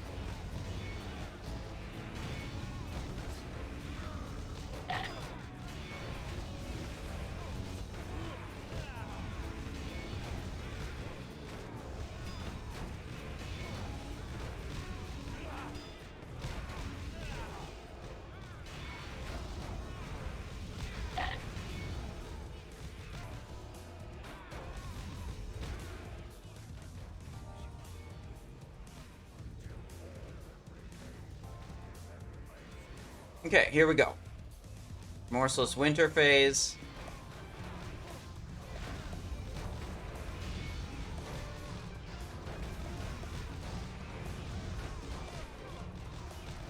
I forgot to put up a heal at the start of this phase.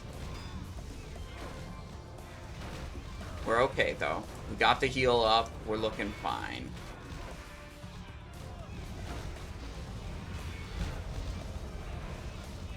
Here, because the Lich King won't move, and I want to stay in melee range of the Lich King, I'm stutter stepping side to side to try to keep things mostly in front of me. But it's the same principle as what I was doing before to keep them in front of me.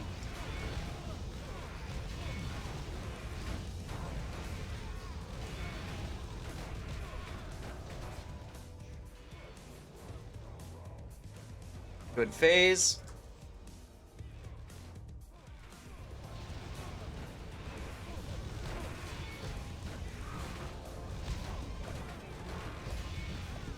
Come back to our nice little ring. We could actually go much farther out and do a much bigger circle, I think.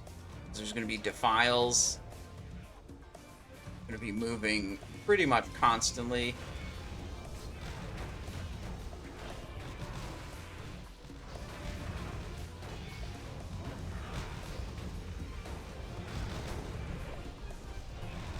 There's a defile. Here's an Avenging Wrath.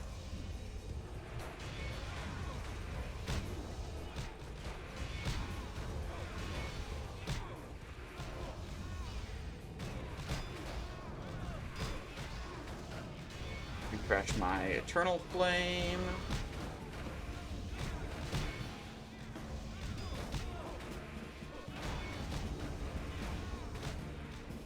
This is where it starts getting tricky because I have these Raging Spirit mobs on me that will silence. I also forgot that I meant to start AoEing the ghouls. The small drudge ghouls, I want them all to be dead by the end of the second Remorseless Winter. So I want to start consecrating them and hitting Hammer of the Righteous to hit them as well. But I can't consecrate while I'm silenced.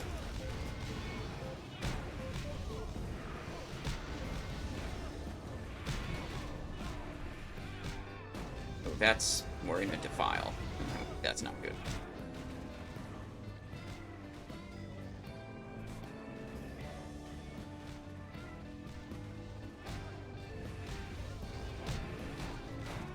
Oh, he's going to the middle. We're pretty far behind on the health of these ghouls. This could be a bit of an issue.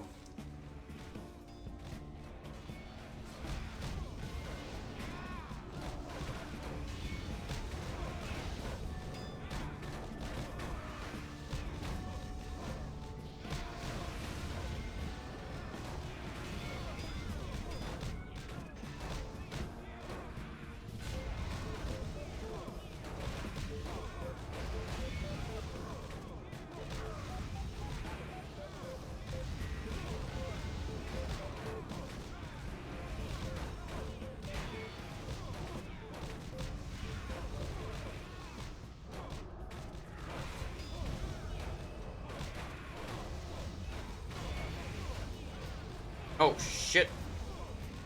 I missed that ice dude.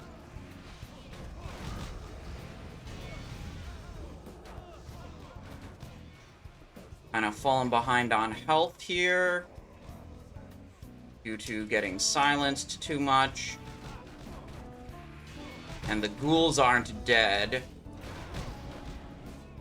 Yeah, all those ghouls are alive. Well, no way, they're just barely dead. We're 9 minutes in, so I think this is a little slower than last time. Definitely, that was not a good Remorseless Winter phase. I'm not sure if I'm gonna die down here. Yeah, we died. Unlucky.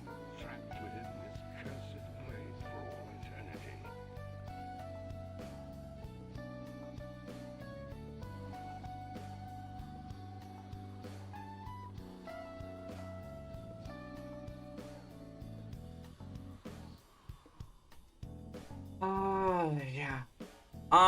I tried to press a Devotion Aura, but I don't think it removed the existing silence. Yeah, Reza, my best guess as to why I just die out of nowhere is because Drudge Ghouls are alive on the top side, and for some reason that kills me. That's the best guess I've got. Because it doesn't happen when I kill all the Drudge Ghouls. Let's hit a repair.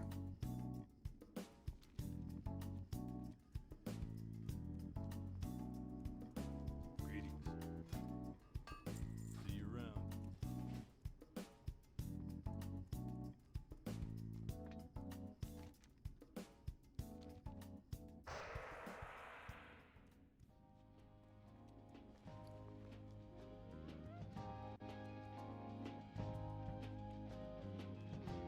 Yeah, I don't know what to do about the silences.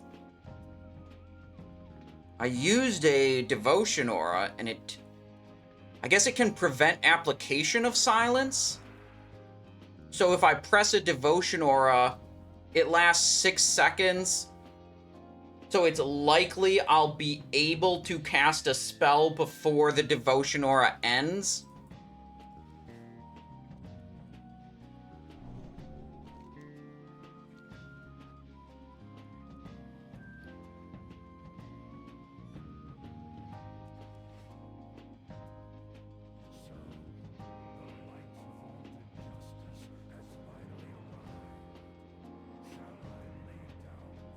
So I was a little slow on killing the ghouls. I think I'd really like them to be dead before the winter starts, but they have to be dead by the time the winter ends.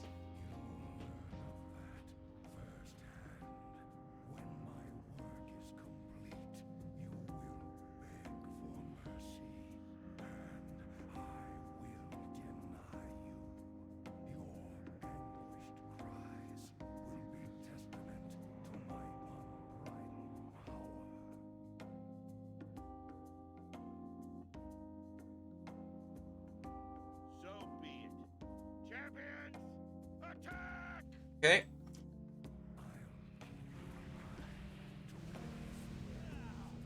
Wait, I hit the execution sentence just a little bit too early, and it went on me and not the boss because the combat hadn't started yet. No. Oh well. I'm sure we'll be fine missing one execution sentence on the boss.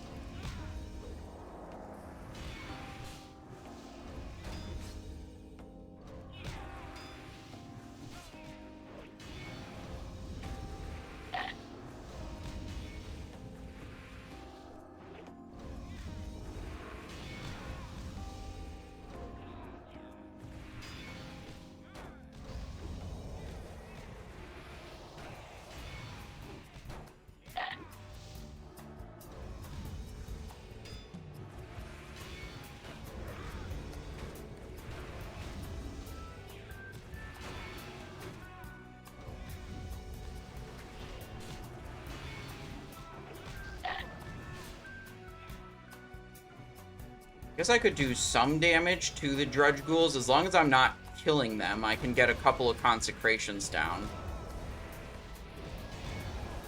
And then I'll be less stressed about the silences later. You know, any inability to cast consecration later is going to be less of an issue if... I mean, I still have to kill whatever ghouls come out at full health by the end of that, so maybe this doesn't actually help me.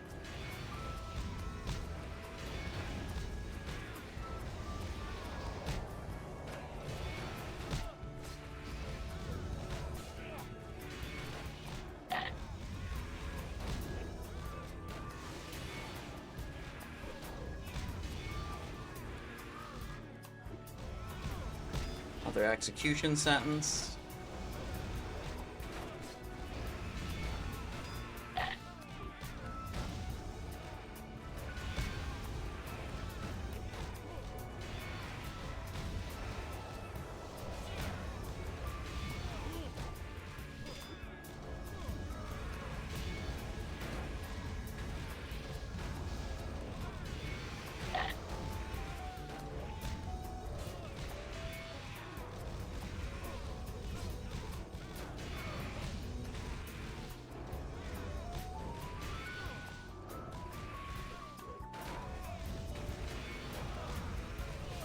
Arm some Stratholme Holy Water.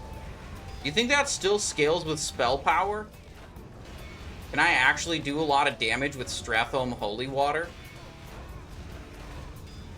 That'd be crazy, because I have large amounts of spell power these days.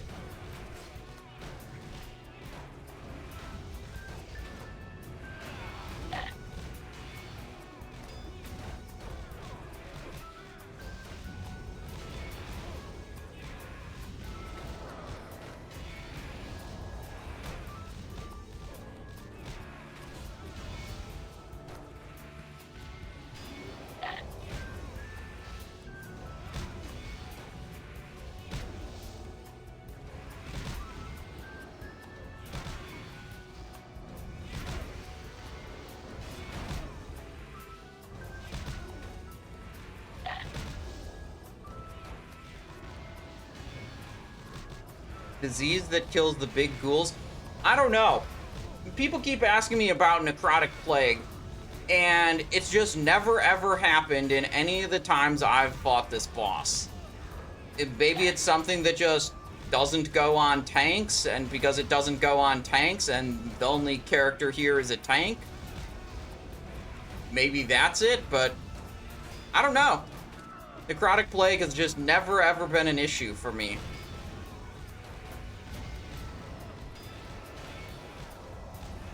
Let's go into the middle.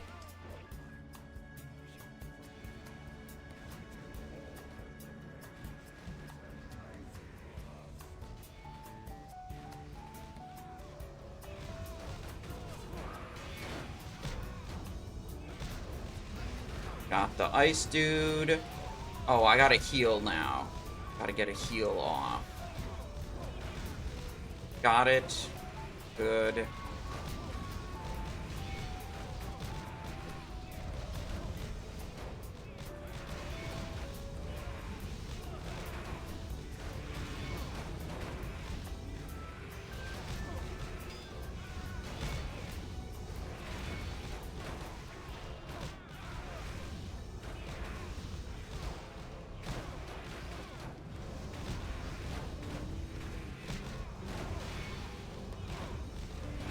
Build the ice dude.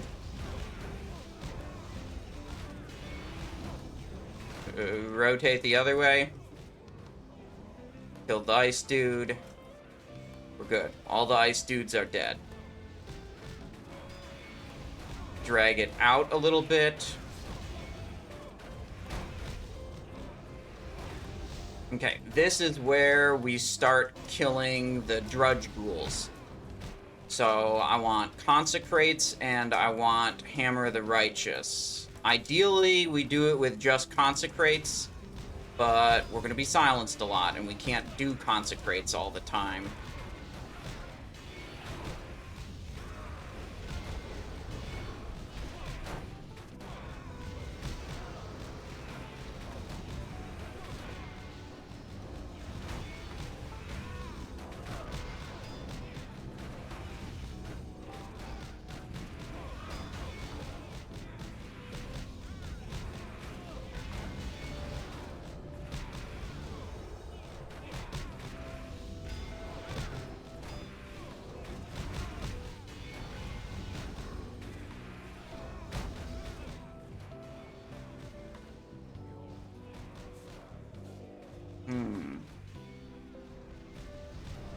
Defile.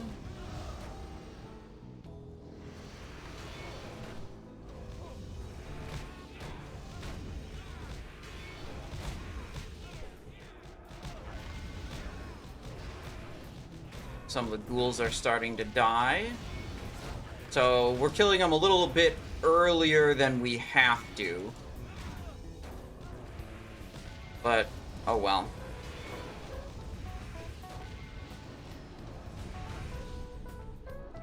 I think they're all dead now. Yep, it's just Raging Spirits and Shambling Horrors. Yep, they're all dead, so we can ignore the AoE abilities again. The remaining mobs are mobs that have enough health that they're just not going to die.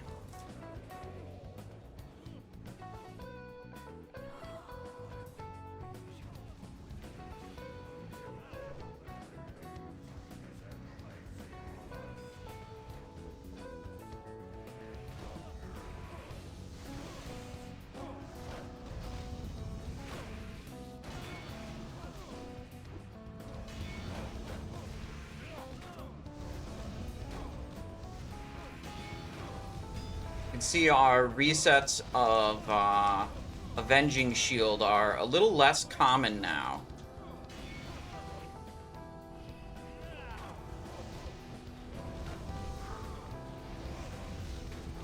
Struggled a little bit there. Used a Devo Aura to be sure I would not be silenced for a short period of time so that I could hit the heal on myself.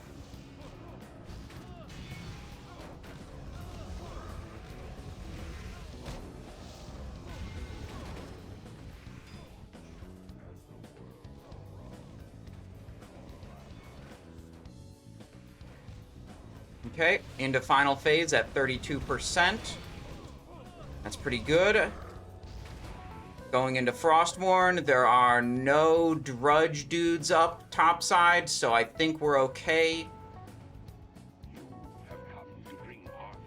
I think what the bug is that the Drudge ghouls keep attacking my character topside while I'm in here, and I eventually just die topside. And that's why it looks so weird from down here, like getting hit by nothing and dying.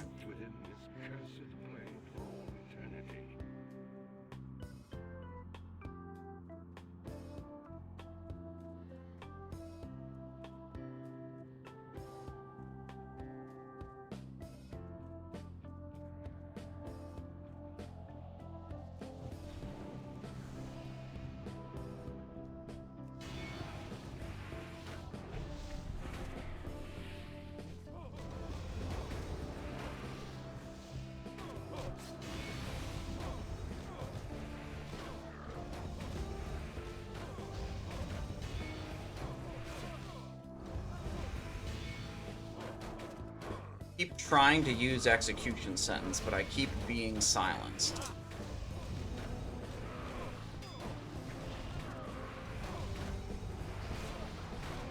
Okay, soaking these up with a cooldown.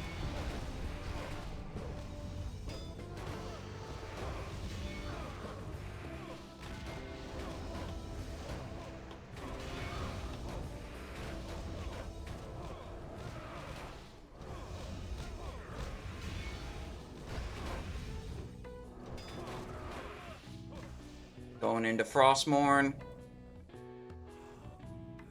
You have Pally main now? I mean, we got 4 different characters in Miss Pandaria.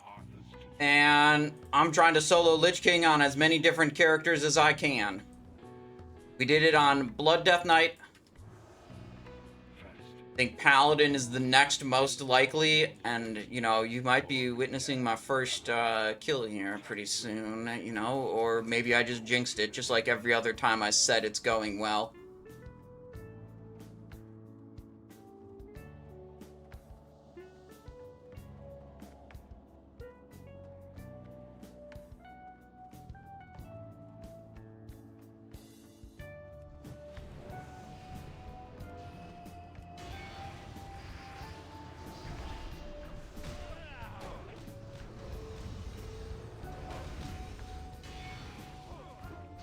What? I was targeting a shambling horror. Bullshit. Divine Shield.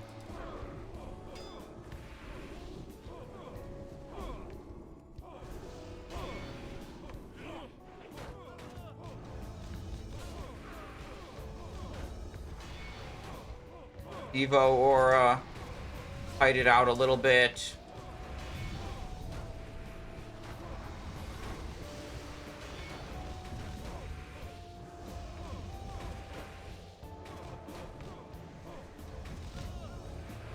He does that thing and then he doesn't move. It's the hardest part of this. It's when he stops moving when I'm trying to move. Okay, 18%. We're at 12 minutes 30, which means we have 2.5 minutes remaining. This is gonna eat about 40 seconds. Every time we do one of these bullshit phases. Minus 40 seconds.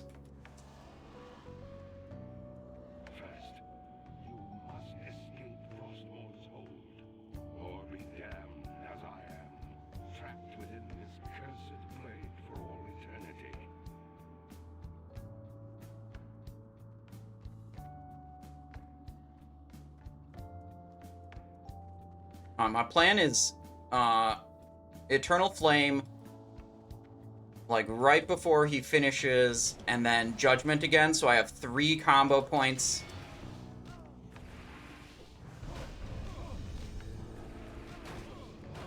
Can't even do shit.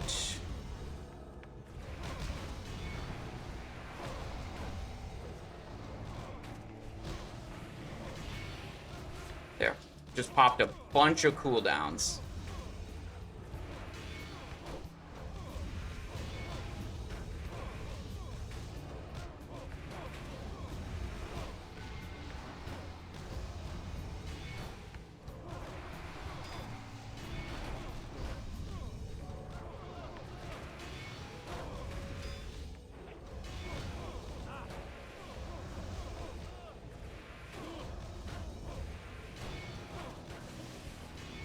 Fury Frostmourne, we did it!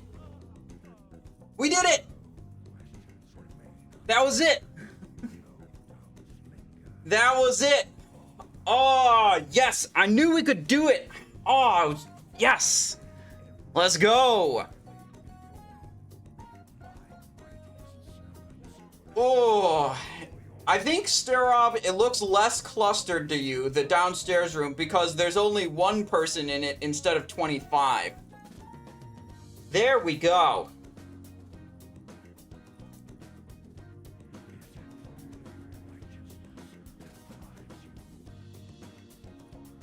Yeah, the trouble with Holy Wrath, Morecry, you're suggesting I do that. One, I can't cast it while silenced, which is most of the time during that part, and the higher priority spells to cast while silenced are Eternal Flame and, like, a defensive cooldown to soak the zombies. These guys, actually, they just stick around, and I could probably aggro them again. Right. So Holy Wrath can't do it while silenced, and it does, what does it do? 40,000 damage divided among all enemies within 10 yards. So it barely does any damage to the Lich King. And primarily my concern, even though, like, I did die a couple times, but really, like, if everything's going according to plan, the main thing I'm trying to optimize is damage dealt to the Lich King to beat his enrage. Which character next? Monk, probably? Light, grant me one final blessing. Give me the strength to shatter these bonds. Tyrion's getting hyped up. Look at him go. Look at him go! Oh, shit. Why didn't he do that a long time ago? Would have been really helpful if he destroyed Frostmourne, like, 12 minutes ago, maybe? Ish. You know, when the Lich King was standing in the middle of the room doing Remorseless Winter, holding the sword perfectly still for a minute straight. Like, Tyrion could have lined up a jump. Like, jump slash. He was chilling. I mean, he was in a literal ice block, so he was definitely chilling.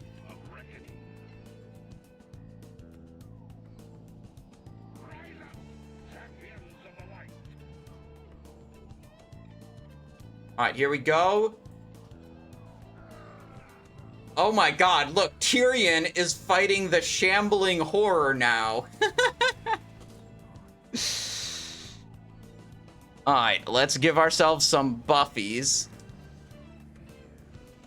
Let me see.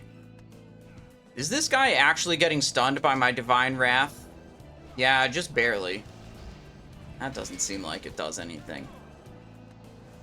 What if I taunt that guy to bring him over here, and then maybe Tyrion would fight the Lich King?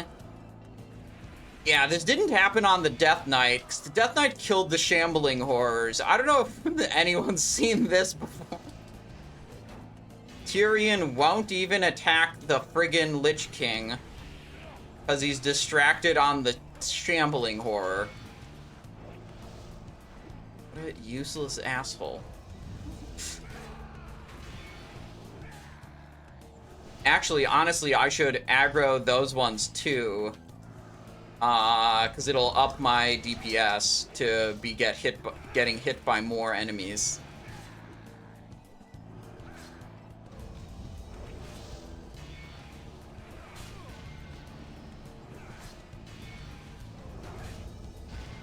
Tyrion refused to res us until after he killed the Shambling. Oh no!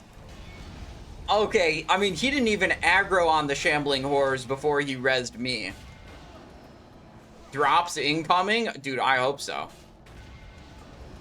We worked pretty hard for this one, I would say.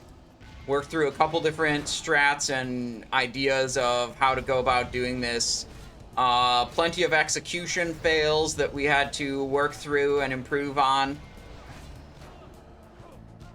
Silence from the Raging Spirits. Yeah, the Silence from the Raging Spirits, Feresha, is a problem. I tried this on my rogue, where I like started out doing 25 heroic, gave it a couple attempts, then I downgraded it to 25 normal, gave it a couple attempts. Neither of those were remotely doable. And I say rogue because maybe rogue's kind of similar to enhanced shaman, as it's a damage dealer class. I was able to get 10 heroic on my rogue, and that felt like not that difficult. This one, Curly Mo, is 25 heroic. I know the flag says 10 heroic, but that's just bugged. You can see when we zoned in 25 player heroic, and the Lich King's total health is 103 million, which is the 25 heroic health value. So this does have a chance to drop the mount. The gear we used for this is like this. We're at 505 item level. It's mostly my Retribution gear. We basically just switched on this shoulder, and we switched on a one-hander and a shield. And then it's just my Retribution gear, aside from that.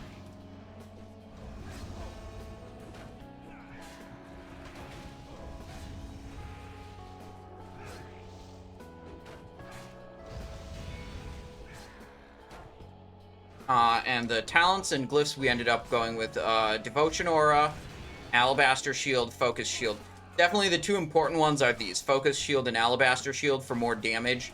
This one, this glyph slot, I'm not super sure that it's very important. But that's what we went with. And then talent-wise, we were using Divine Purpose for a while, but then I realized that, you know, Shield of the Righteous, my main Holy Power spender, that ability kind of sucks, and we really just want to be casting Avenging Shield as much as possible, so procs to cast extra Shield of the Righteous are stupid. So then I went to Sanctified Wrath to make Avenging Wrath last longer.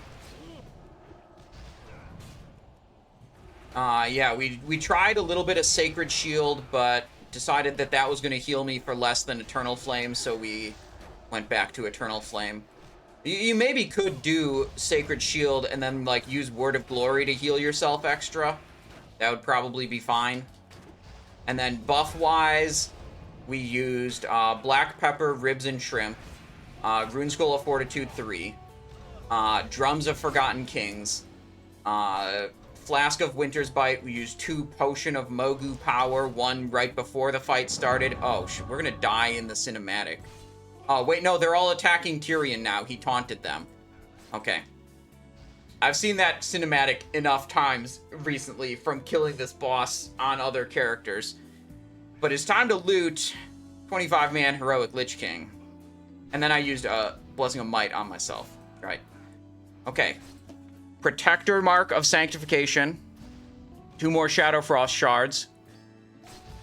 Vanquisher's Mark of Sanctification. Oathbinder, Charge of the Ranger General, Heroic Mode. Okay. Havoc's Call, Blade of Lordaeron Kings. Already got that one. Okay. Triple... Wait, did I get quadruple Vanquisher token here? Vanquishers...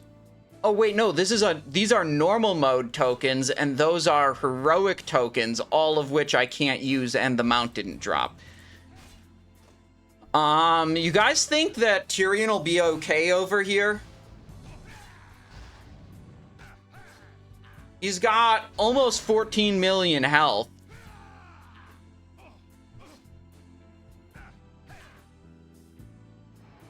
Just hit him for 4K. 5K. 5K. 4K. 5K. He seems to be pretty tough. You might need some help. Yeah, but, like, these guys got millions of health. And I do not very much DPS. That was a 1405 boss kill where we did 147 DPS. 47,000 DPS. And we look at our single target. If our total DPS was 147k, and 74% of that was on the Lich King. then that means we did 108,000 DPS to the Lich King, but that's also factoring in the 40-second downtimes from the friggin' Frostmourne chambers. All right, that's it. We killed the Lich King on the Paladin. It might have took a little bit longer than I thought it was going to take, but we got there.